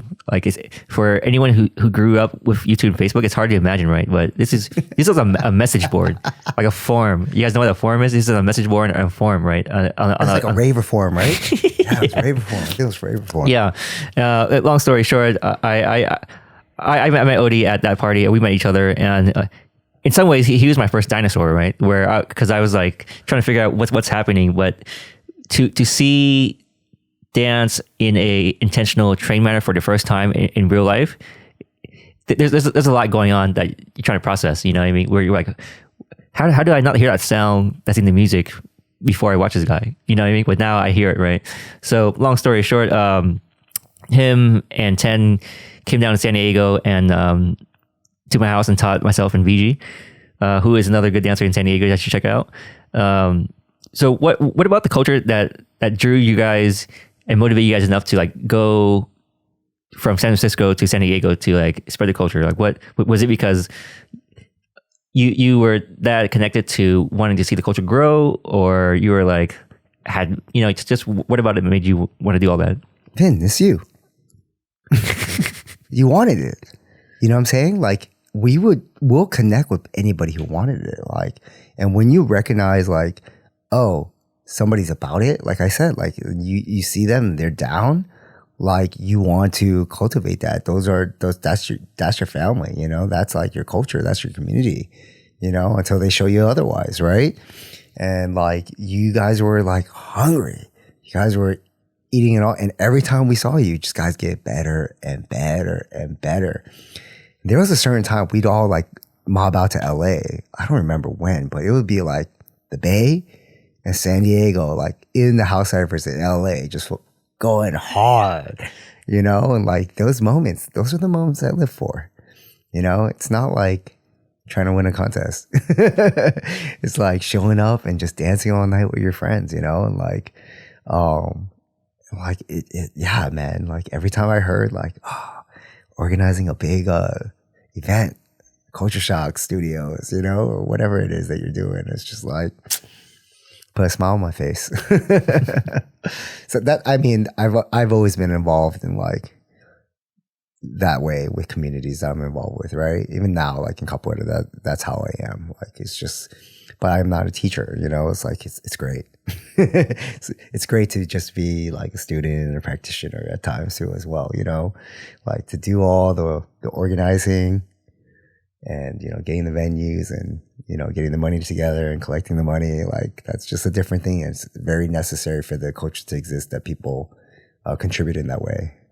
Yeah, I would have to say that now that I stepped back from the scene, I feel like myself growing artistically, right? Just because I can do things just for the sake of doing it versus doing things like I need to master this, or I need to like teach this, or I need to like use this to prove a point or something, you know? Sure. You know, but now it's just like I'm just here existing. Yeah. Yeah. And like so you've been dancing what, like 15 years now? Longer? Since early 2000, so it's longer because like 2004, 2005, so like 17 years now. 17 years? Yeah, 17-ish years, yeah. Yeah, so I think like when we get to that age, like where you've just been dancing longer, like we have nothing to prove, right? Mm-hmm. Like you like when you're younger, you got to prove. You're like, I want to get better. I want to do this. I want to do that. I want to be recognized, or whatever it is, you know, like whatever your own ego is telling you need to do. But like now it's like, I just want to enjoy. I just want to taste the fruit, you know, like, this guy's going to go, yeah, go, rock that cypher. You're going to take that set, you know, it's different. You know, I think it probably just comes with age, man. Yeah. You know, speaking of age, what are some things that you do nowadays to still maintain the ability to practice capoeira and also dance? I think capoeira is a lot harder than like, it's different. Like I can't dance as long. Like my calves get more tired when I do a lot of footwork, especially outside, like not on a wooden floor, right? Like I can't dance as long as everybody else can. But capoeira is definitely a different type of like movement. Like of course, like anytime I hit grounds, I can dance. Like I'm gonna last pretty long. But like pretty much my life right now is like all capoeira. Like I train 3-4 days a week. Mm-hmm. I go to all the events. I just came from Batizado this weekend, you know, like, I'm in the school, like clean the floors, like I'm pretty, I'm involved, like I do what I can, I have a master that I train with, but it's a lot more work. Like it's a lot harder. We have to learn music. You have to learn the instruments. You have to learn the songs. You have to learn etiquette. Different school, different lineages have different etiquettes. Do you feel like there's a lot of similarities between the house culture and capoeira? The reason why I asked is I noticed that capoeiristas are found in like house clubs, right? But I don't see too many, say, like capoeiristas and poppers. You know what I mean? Like that mix isn't quite there, but like capoeirista and house is pretty common. Right. Well, it would look normal for somebody to do like just capoeira in a house club. Like it would fit. Yeah. It would look weird for someone to start doing capoeira in a popping cypher. Yeah. Right? Yeah. Yeah. And I think that's probably like just naturally right there. And like you could easily hear like some kind of Brazilian mix in the house culture. And there's drums and there, and I think house and culture is just inclusive of all cultures, whether you're an African dancer, whether you're a modern dancer, like house is, there is something for you there, like musically or like movement wise. I think, house is the mother, I think that's how it is. But yeah, I'm 42 now. So it's like, now I rest when I need to. I take days off when I need to, So is that different from how it was when you were younger? Totally, yeah. It's like, go hard. I can't miss this event. I can't miss this. Yeah, I gotta go out again, And your body could take it when you're in your 20s. When you're 40s, like now it's like, did I drink enough water today? Did I take my vitamins? I get my D3 and my calcium. Me and Cody were talking about this last night. He's like, yeah, I take 3 magnesium pills twice a day. I was like, whoa. It's like, I take 1. So we're talking about our magnesium and calcium dosages. But like, yeah, I mean, you train capoeira, you're going to be in shape. Like it's, no matter what style it is that you're training, like it's like we're on hand. Do you train differently, whether it was like capoeira or house, or like what are some techniques in capoeira that you train by? So when you mean by that, do you mean like supplementing like the technical dance training with like conditioning? Or what do you mean by that? Yeah, just how do you approach capoeira, and is it different from how you approach dance as far as like training and foundations? Yeah, definitely. I think when I was practicing dance hardcore, like I practice steps, right? You practice movements, and then you practice ciphering, right? You might have like cipher sessions, right? And like, the 3 of us might just be going back and forth and like just trying to add and practicing creativity. Maybe like I'll start doing this step and you're like, I'm going to take that step, turn to this other step, right? We don't do that as much because in capoeira is different because the exchange is, in house, the exchange is 100% expression, right? So like you then can show up and be whoever you want at that moment, that day, that time, right? Maybe you don't want to do footwork that day. Maybe you're just doing hip movements, body. Maybe that's what you're feeling that day, right? In capoeira, you're playing a game with someone. And this game can have dance. This game can have fight. This game can have big floreo movements, right? So that game is dictated by multiple things, dictated by whose roda it is, like what is their lineage and etiquettes, what music they're playing, what rhythm are they playing, how do they express to that rhythm. Different schools represent to different rhythms different ways. So when you go visit other schools, it's like it's proper etiquette to understand that and recognize that and play by those etiquettes. And it's also, someone wants to kick you in the face, they're going to kick you in the face. And if you're feeling yourself, you're like, I want to feel myself and do this thing, not bad, kick you in the face. It just change what's going on. Like you got to pay attention, right? In dance, I could do this and there's a rule in dance, you don't touch each other, right? I think that's more of like a b-boy hip hop rule. Like you don't touch each other. I think house, we touch each other more. Like we vibe out more and we exchange energy more. But yeah, like it's not as dangerous, right? Like there's danger in a martial art, right? Yeah. How do you maintain your skills? And do you ever feel like you exchange or you invest into one thing at the expense of losing another skill, or what do you do to like maintain those skills across the board? Yeah, I think it's a good question. Like, I think I've always had one thing that was priority. Okay. Right. So I started doing capoeira in '06, and there's definitely times in my capoeira career where I stopped training and dancing would take over again. Right. But I would still play capoeira. I would still show up to rodas. I would still like play games. I wouldn't train. It wouldn't be as sharp, but like my movement was, I still throwing movement out. Right. And, for me, I've accepted at this place in my life, I'm not going to get any better at house. Like, unless like I really take some time out and like really focus on like I know what I can't do and what I can do.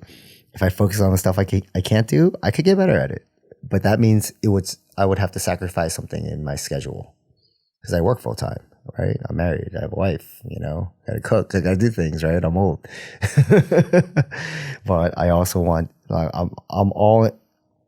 to me, house is always there. Like, it's like talking a language. Like, I'm not going to forget how to talk this language. Like, and sometimes I need to go out and go speak to my peoples.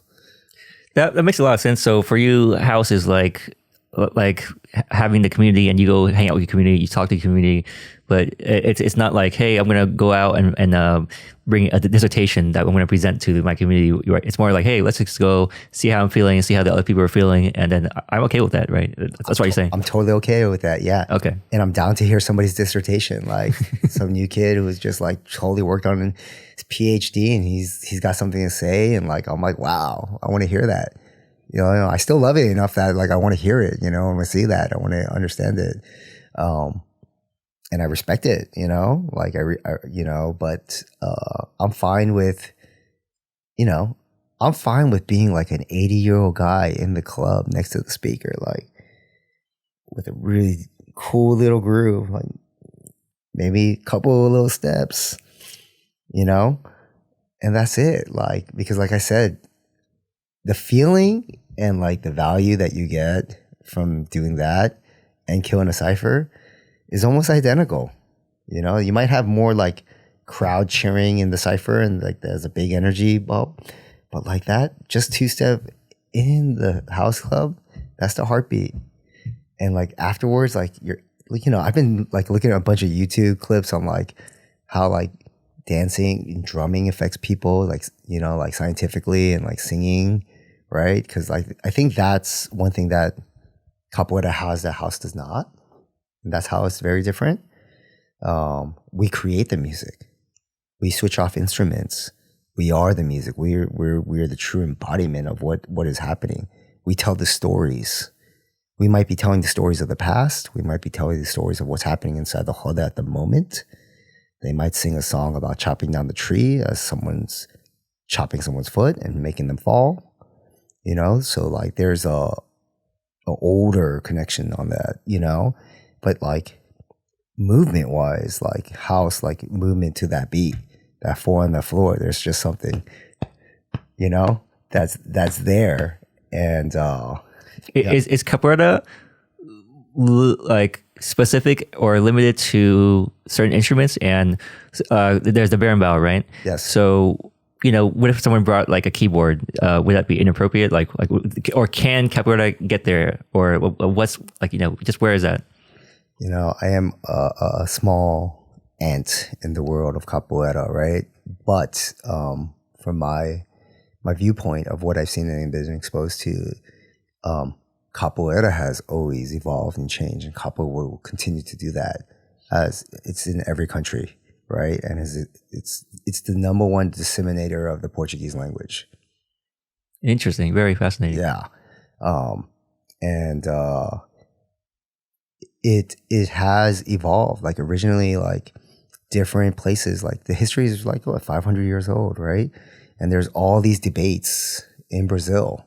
These debates has happened way before I was born. Like, oh no, capoeira came, from only the Africans, and oh no, but it was integrated with the natives. Like I think all of it's true, depending on what part of Brazil you're at. Like, but there's, I'm reading like a historical book. It's written like a research. It's like a very technical book on the history. It's very interesting. Like I'm learning a lot by that. Instruments were different. It was like people played different instruments because they came, like capoeira is from Africa, right? It was one thing I agree with personally is that it's like inception was in Africa, but it was born in Brazil. So capoeira does not exist in Africa the way it does in Brazil. So, like, I guess taking it back to house is like house music is Chicago, but the dance, New York. Is that sort of like that? Yeah. Okay. Yeah. That's very good comparison. Like, because club culture is from New York, right? And Frankie came from New York, from Paradise Garage. But that 4 on the floor didn't stop till he put that drum machine on it, right? And then we started pressing those tracks at the warehouse, that became house, and it was born, right? And then that gave the jack, and that jack, like, but all the older disco culture and dance culture that existed in New York, right? But then with that jack, that's what made it house, right? So like I would say, yeah, like in terms of going back to the instruments, I don't want to lose you on that. You have to, like, if you guys don't know what capoeira is, I have to give a little bit of that background, right? So different enslaved people from Africa, from different cultures, all had different practices, different languages, right? They all came through, like Bahia is it's Africa in Brazil, right? Like the highest percentage of Africans outside of Africa, like in South America, probably Bahia, right? It's one of the biggest, slave ports, like at the time. And, it was common practice to separate people from different tribes and different languages so that they couldn't communicate and like escape together, right? So they would have to embody their traditions with other people in a different way. Like it would change. Like it's like, like you do this dance, I do this dance. We both drum. Like maybe we have different rhythms from our tribes because it means something different in different tribal, like music and dance, right? Like different things are done, different things in different cultures, on these tribal cultures. So it transformed and, it came back. But like capoeira itself is, there's the older lineage capoeira is called Capoeira Angola.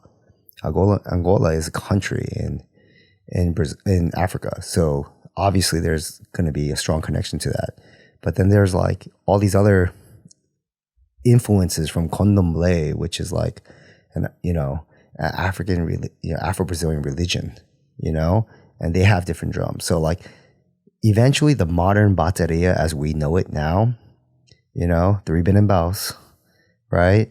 2 panderos, agogo, and like, atabaque, the drum, like most schools, like that's like the typical bateria. If you go capoeira regional, it's 1 berimbau, 2 panderos, right? The charanga. Some people have a triangle in there. More recently, I would say, I think some people are bringing guitars into it. Like a lot of records are being produced in capoeira music now. So like when they produce records, they take artistic, they might bring bring like a guitar, there might be a uke in there. And it's beautiful. And Mr. Corleone, he has some guitars in some of his tracks, right?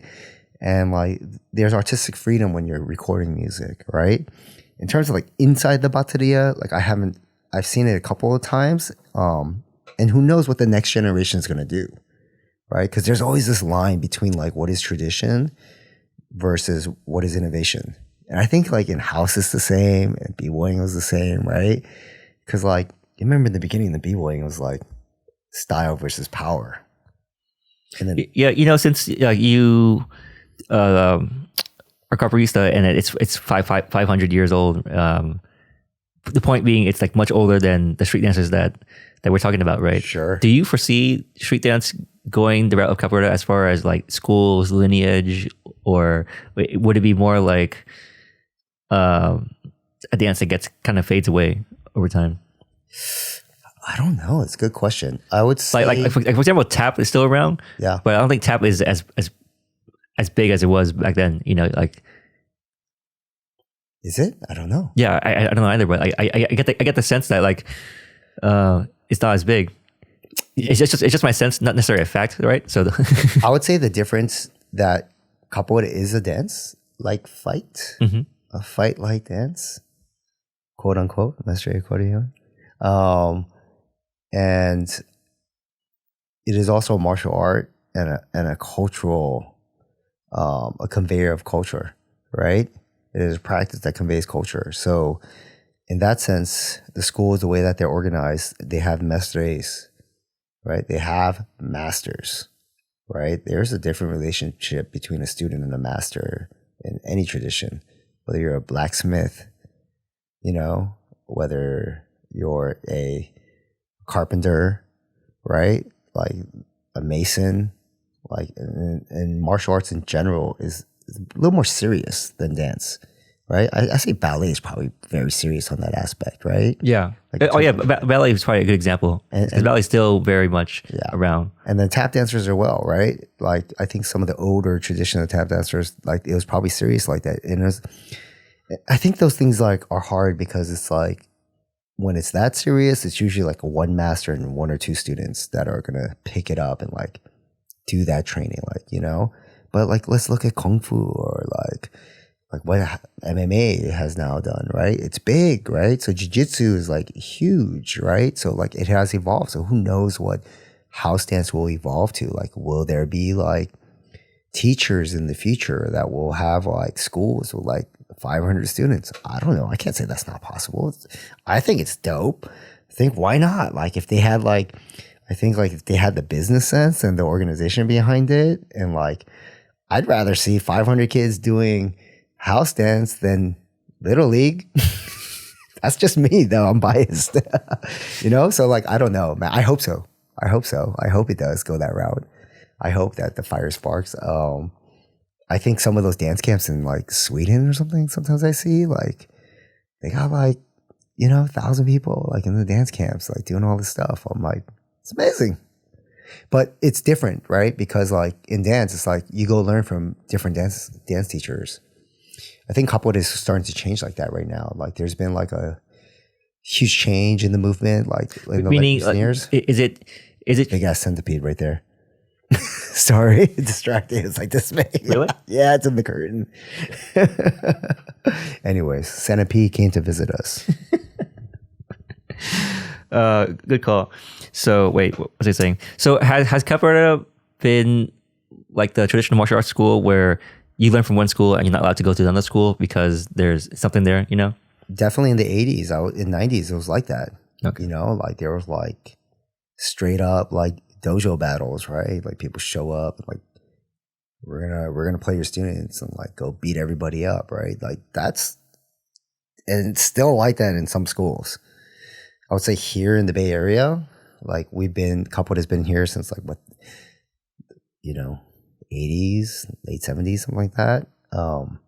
It's different now. Like all the American mestres who grew up here, like there's generations of people, and so they grew up here. So we're all friends with each other, and some of us like knew each other, like, you know, like all the dancers, we knew each other before we did capoeira, and now we're in capoeira like 10, 12, 15 years, like some people longer, you know. I don't know how long a Mestre Cruz has been training, like 20 something years, 30, you know. So we have a different relationship. Like, I'm not going to beat somebody up. Like, I got to go to work tomorrow. Like, I'm not trying to like, you know what I'm saying? Like, I can't walk into work with a black eye. Like, you know, it's like we like to play hard and like heavy when it's time to play heavy, but like it's not with bad intentions, right? But it can be dangerous, and you can get a black eye. I've gotten black eyes before, right?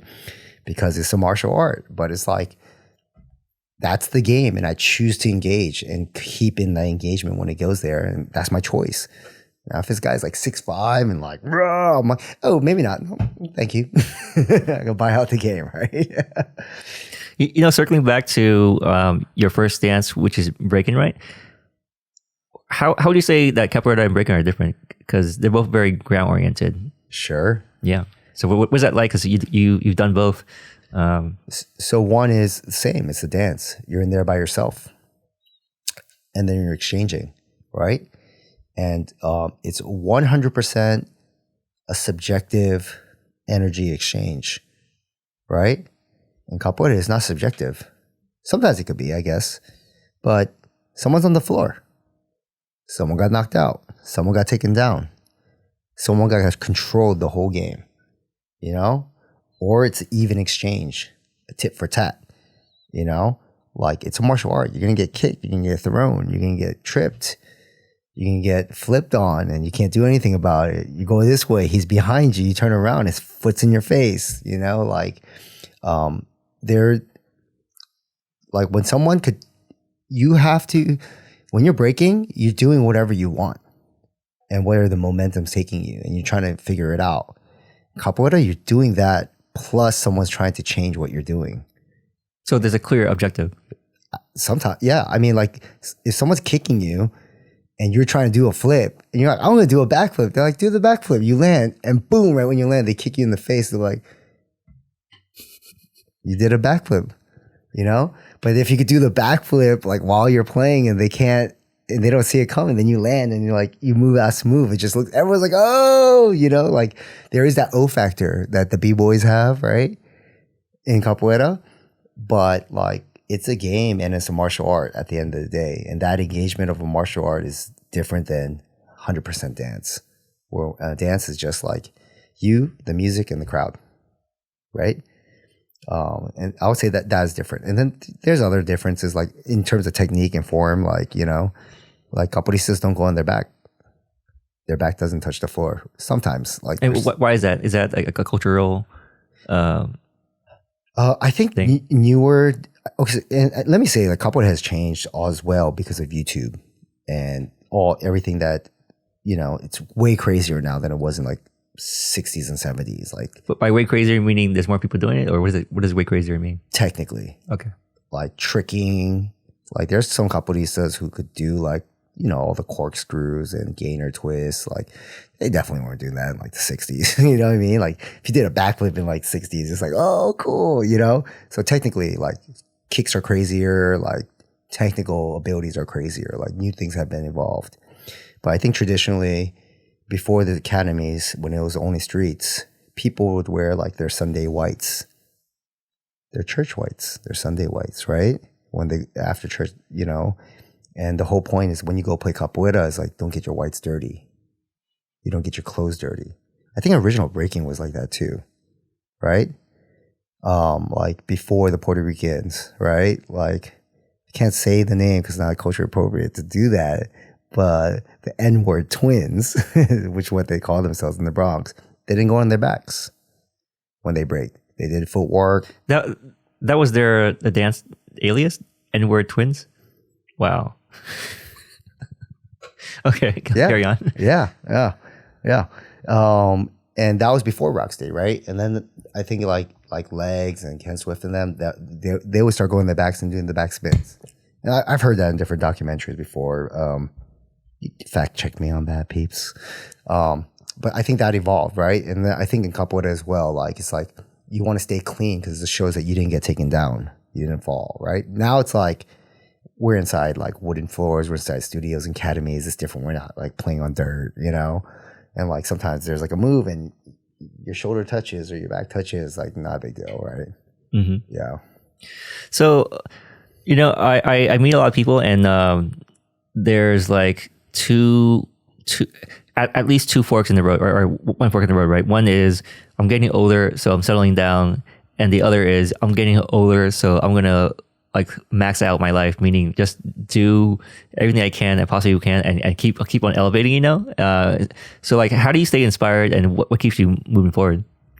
I think like, okay, like if I was just dancing and it was just like house, there's definitely been moments like you're in the studio, you show up to practice every week and there's some weeks you don't feel like practicing anymore, right? Mm-hmm. And that inspiration is gone. Since I don't practice dance anymore, I just dance. I stay in, like, in terms of dance, it's a release for me, you know? And I'm at the club, I see my community, I see my friends I haven't seen in a while. Like today, like I'm going out because like, you know, it's one of my friends, Emily's birthday, and Calvin's gonna be there, Gerald's gonna be there, Alex is gonna be there. I'm like, I haven't seen these guys like in a while. And like, these are like one of my really good friends, and it's just an opportunity to hang out with your friends and like. So I don't need inspiration on that. It's the community and it's the music and like it's just. I'm in a club with like great sound system. Like I'm happy to be there. So I don't think inspiration is required like in this level in my life for dance. Like I have what I have. It's in my body, you know? But I mean, like, not necessarily for dance, but just for being active in general. Like, versus like, okay. Just being active in general? Yeah, because, you know, dance or capoeira, you're being very active, right? So, like, how do you stay inspired to do all these things and still, like, pursue it, you know? I think I learned from an early age that I operate better in all parts of my life when I'm active. Like, if I'm not training, I'm not as sharp at work. Like it definitely like, you know, right now it's capoeira and kettlebells. You know, kettlebells gives me like the cardio, the strength, and it helps, you know. I think I gotta stretch more. Like I'm feeling that these days. Like I'm like, oh, I need to spend a little more time stretching. Like I'm getting a little bit older and like, and I don't need inspiration to do capoeira. Like I get it when I show up. The music, like I'm lucky to have a school that their music is really great. My mestre is an incredible singer. And like every time we have class, and like if he sings live, like I still feel it, you know, and like I get inspired. We go to other events. I'm inspired at every event, large or small, you know, especially the great thing about capoeira is so large. It's so old. I can meet new capoeiristas all the time, you know, and people have been training 10, 20, 30 years. Like Europe has a huge scene, you know. I've never been to Brazil, obviously. Brazil is going to have a huge scene. Latin America has a huge scene. So it's like every time I hear a new voice or hear a new song that's dope, like I see a new player who plays a certain way, I'm like, oh, that was dope. Did you see that? You know, I'm inspired. Yeah, but in terms of like making it out to practice, I think you have to be regimented and schedule things, right? Like I realize I'm not one of those people who go work out in the morning. Like some people work out at 6 a.m. and they get the day started. Like I've done that in the past and like I don't function as well. Like it's well when I could get it done, but like if I do my kettlebells at lunch, the rest of my day goes better, right? I do my capoeira at night. I do my dancing after work if I do dance or on the weekend, right? And having it scheduled. Like I don't have kids at my age. You know, most people have kids. Like you can't do that like the way that I'm doing it. Like it's just not possible. And I think that when I see people with kids who do it, like I have a lot of respect for that because that's a lot of sacrifice that they're making to do that and stay committed and stay with the art. But it pays you back. Like it definitely pays you back, man. Like I think you're chemically like you get the serotonin and dopamine and it makes you function better. Like you have a healthier body, you have a strong body. Like all other parts of your life receive value. So what I'm hearing is you made it a lifestyle, and you also have enough self-awareness where you realize that you just operate way better when you're being active, right? So there's like enjoyment that you receive from it, but also a kind of a requirement. You want to do better at work. You want to do better in all areas. So therefore you stay active. And also there's like a revolving door of freshness by at least through capoeira, where you can meet new people, gain new insights, and be exposed that way. That kind of keeps the wheels turning. 100%. And also it's like, what do you prioritize in your life? You know, you could easily like go to every one of your friends' birthday parties and your cousin's birthday parties and your nephew's birthday parties. And like, you know, like there's all these things to do in life. And you know, you have to decide your path, right? If you're just living and going like, oh, I'm going to do this day, that's okay. If that's one way you live your life and you're happy. But, you know, for me personally, like I know movement is part of who I am. It's always been part of who I am. And I needed to be even a nicer person, you know, like I'm not as cool. Like I'm more irritated. Like if I'm not training, like I'm, you know, like Joy tells me like, yeah, you're a lot nicer after you come back. And she's an introvert. I'm an extrovert. Like I need to get it out. And she's like, You need to get out of the house. You're too much, too loud right now. I need to go alone. And, I do some design work. And so it works, it works for us really well. That's why we're married. But I think if you're right now, you're unmotivated and you're trying to find motivation, surround yourself and put yourself in the environments when you're surrounded by people that are motivated and that is contagious, schedule time to practice the art, whether it's taking a dance class or taking a capoeira class, and go do that regularly for 3 to 6 months and it'll change your life, right? I think you do something for 3 months, whatever, 100 days, like they say, you don't have to do it don't do this where you're I'm going to do capoeira next week. People do this. They're I'm going to do this new thing next week. And they go hard for 2 weeks. They take every class for 2 weeks, right? And then their body's jacked and they're hurt and they can't. Instead of hard, think consistent. I think consistency goes longer. So something sustainable. Yeah. Take one class for the first month, right? And take one class a week for the first month. And on the other day of the week, watch a bunch of YouTube videos. Start learning about the culture. Start learning about what songs you like. Oh, who's singing do you like? Oh, what are all these games? Because all these cultures are deep, whether it's house, do you like the French style? Do you like, who do you like? Oh, you like that? Look at the rest of the crew. Other people in the crew and the IGs, who do you like, You like Mamson? You like Meech, You like Brian Green, you like Khalif, you watch their styles. Maybe you're a tall guy. You're tall guys can't do that. Watch Khalif. Tall guys could do that, and you start learning and you're oh, what do I gravitate towards? What inspires me?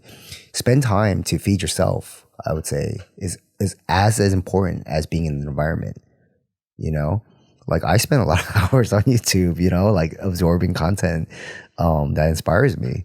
And I think that you have to have a personal practice as well as regimented scheduled training, whether it's in a class or at a open practice in your city that you go to and you practice. But you should have a time where you have a personal practice. I think is very important to grow in these arts.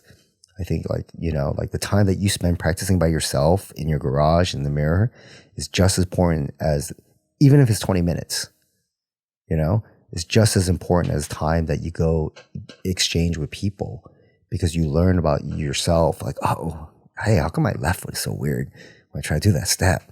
And you might, it'll be weird. You'd be in a room, everyone's exchanging and you're practicing your left foot by yourself in the corner, it's not the time for it, but you need to have that practice to get the body awareness, to get the inspiration, create a playlist of music that inspires you. That may change, that will change. You'll love a song this month, next month you'll be sick of it, I think that's part of it. I would say those are two things, definitely be regimented. I mean, some people aren't as regimented, maybe you don't have classes near you, but now there's a lot of online options. Go explore, but definitely have a personal practice, turn off the, have a time where you're having inspiration, you watch stuff, and you have a time it's just you in the room, and maybe half the time is in the mirror, but definitely have a practice when you're not in the mirror. It's just as important. So you become aware in that 3D space and you're not stuck on the wall, which is great too for cleaning up. I understand that. But to understand spatial awareness, living room, don't hit the coffee table, don't do a backspin and hit your head into the wall. Yeah, I spoke to Mike Lambert once, or I've spoken to him many times, but on one of the occasions, he mentioned that he can tell who is a club or a circle dancer versus a studio dancer by how three-dimensional they are. Yeah, whereas studio dancers are one direction because they used to look into the mirror, Yeah. Whereas a club dancer or a circle dancer are just changing directions in all kind of ways all the time. Yeah. A fun thing for me to do sometimes is dance through the crowd. I remember I was trying to explain to like one of my homies from Oakland, like, you know, he like from East Oakland. He's a little hood. He's cool as hell, right? He's just like, yo, bro, like, how you just swerve through it like that? I was like, it's the energy, man. Like, someone bumped you, just move with it. Don't fight it. And I'm like talking to him, and I'm like going through the crowd. And I come back. I'm like, you just gotta keep the teeth. It was a moment I remember. I was like, yeah, man, you just become one with the crowd. Like, the crowd is alive because we're listening to the same music. That's like another definition or another way to view crowd surfing. All right, so let's think about like closing thoughts. You know, actually, before we get to closing thoughts, how can people best either support you or support the culture or be more involved? How can people do that? Is there a certain place that they should check out as far as, because I know there's lots of online resources, right? Mm-hmm. What are some things people should look for? And for Capoeira, is there a certain type of school? Yeah, well, with dancing, like there's so many resources now. You find what's near you, and even if it's not near you. So, for example, like some videos on YouTube that went viral. One of which I know you're very intimately aware of, which is the Expert Village video, right? So how can someone like distinguish? Okay, this thing is crap, and this thing is good. I want to go towards the good one. You know, the older I get, I change my views. It may be crap to some people. Okay. It may be gold to some people. Okay. Because like when I didn't know anything and I found something and it gave me something to do and learn and then go out and express that, is that crap? Like, you know, like maybe it's great. It doesn't mean you have to end there and stay there, right? But like whatever it is that you can learn and feed you, and just also be aware that maybe it isn't like the final form of what it needs to be, right? Do you know what I'm saying? Like yeah. If it reaches 1 million people and like you got 10,000 people doing it and they showed up to a house club somewhere in their local city, I say, hell yeah. That's how I feel. And then they see someone like doing it. They're like, oh, that wasn't on the video, right? Let me go talk to that guy. Hey, that's dope. Here, my name is blah, blah, blah, you know, like. So you're saying like any level of exposure is good, nurture that curiosity and do something with it and go explore? Yes. Because the resources like you guys have right now, like with this internet, it's amazing. Like you can take a class from someone in Germany right now. You know, you could take a class and like they might have it all broken down like already, and you'll do the class and they'll just watch you and give you notes. Like you'll get better so much faster than it took us to get better. Like, right? Like it took so much work, right? Like I'm not saying you don't have to work. You still gotta learn your body, you gotta learn your steps, but like those resources out there, like especially house. I mean, like there's it's grown, you know. I think Brian's still teaching his online classes, right? Definitely check it out. Definitely don't get discouraged. It's going to be very hard, and it'll show you like the level of possibilities.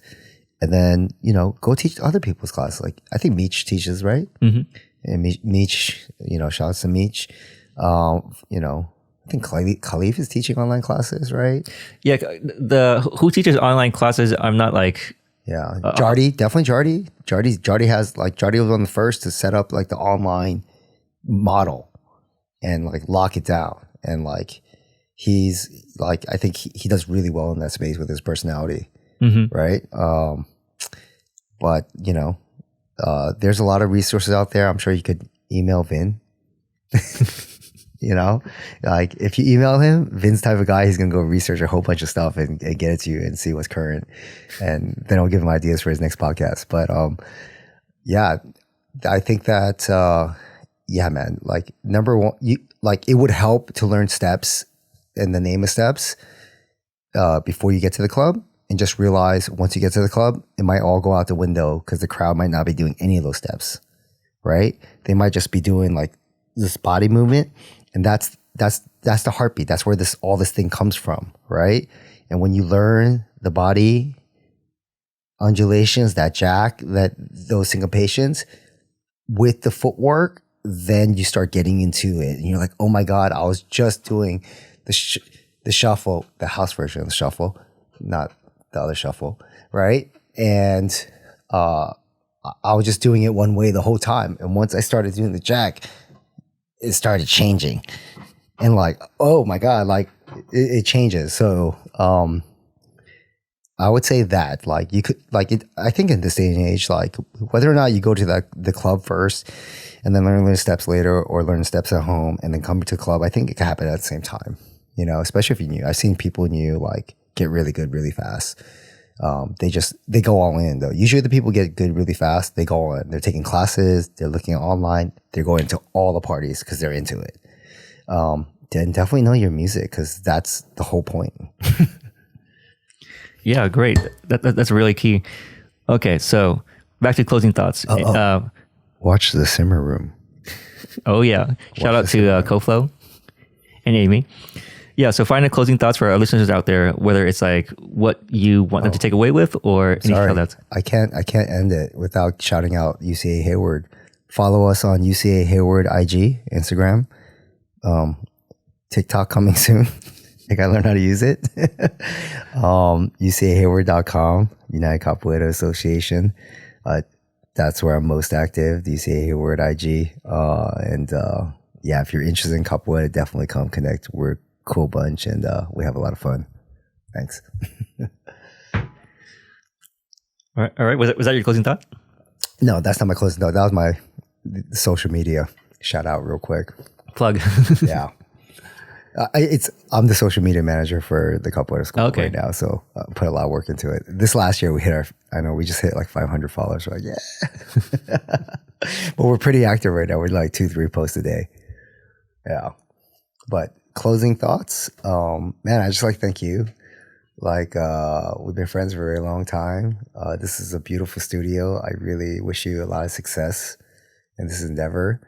I don't know if do people talk about you? Like, do they know you? You know, I know that's going to be like another hour one day. Like, who's going to interview you? If you guys don't know, like, Vin was the man, like in San Diego. Like, he definitely, no, really, like, you built the scene. Like, you, BG, Danny, you know, like Darren, like all you guys, like when no one was doing it. And now, like all you guys still dance and contribute to your scene in a certain way. Scotty, you know, and like, yeah, I'm just really honored to be your friend and watch you grow. Oh, thank you so much, man.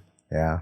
But yeah, I hope if you're listening to this podcast and you want to get into any of these cultures that we've talked about today, like find them on the internet and like, you know, and realize at the end of the day, like the culture is made up of people and people are in the community and some people like you might not connect with. Go find other people that you connect with. They're out there. Thank you so much for coming on the show. I'm super honored, and I think it feels really full circle from when we first met at Rave to this conversation that unpacks and summarizes your contributions and your life experience. Yeah. So definitely honored, and I hope people in San Diego know that whole thing would have not been possible. Well, maybe that part I don't really know, but what I will say is Odie did help like plant many seeds and water, and so. Definitely, if anyone who's dancing house in San Diego nowadays, just know that there was a lot of inspiration from that, and Odie was my first dinosaur. Shout out to the dinosaurs. I hope you guys find your dinosaurs. Thank you, man. Yeah.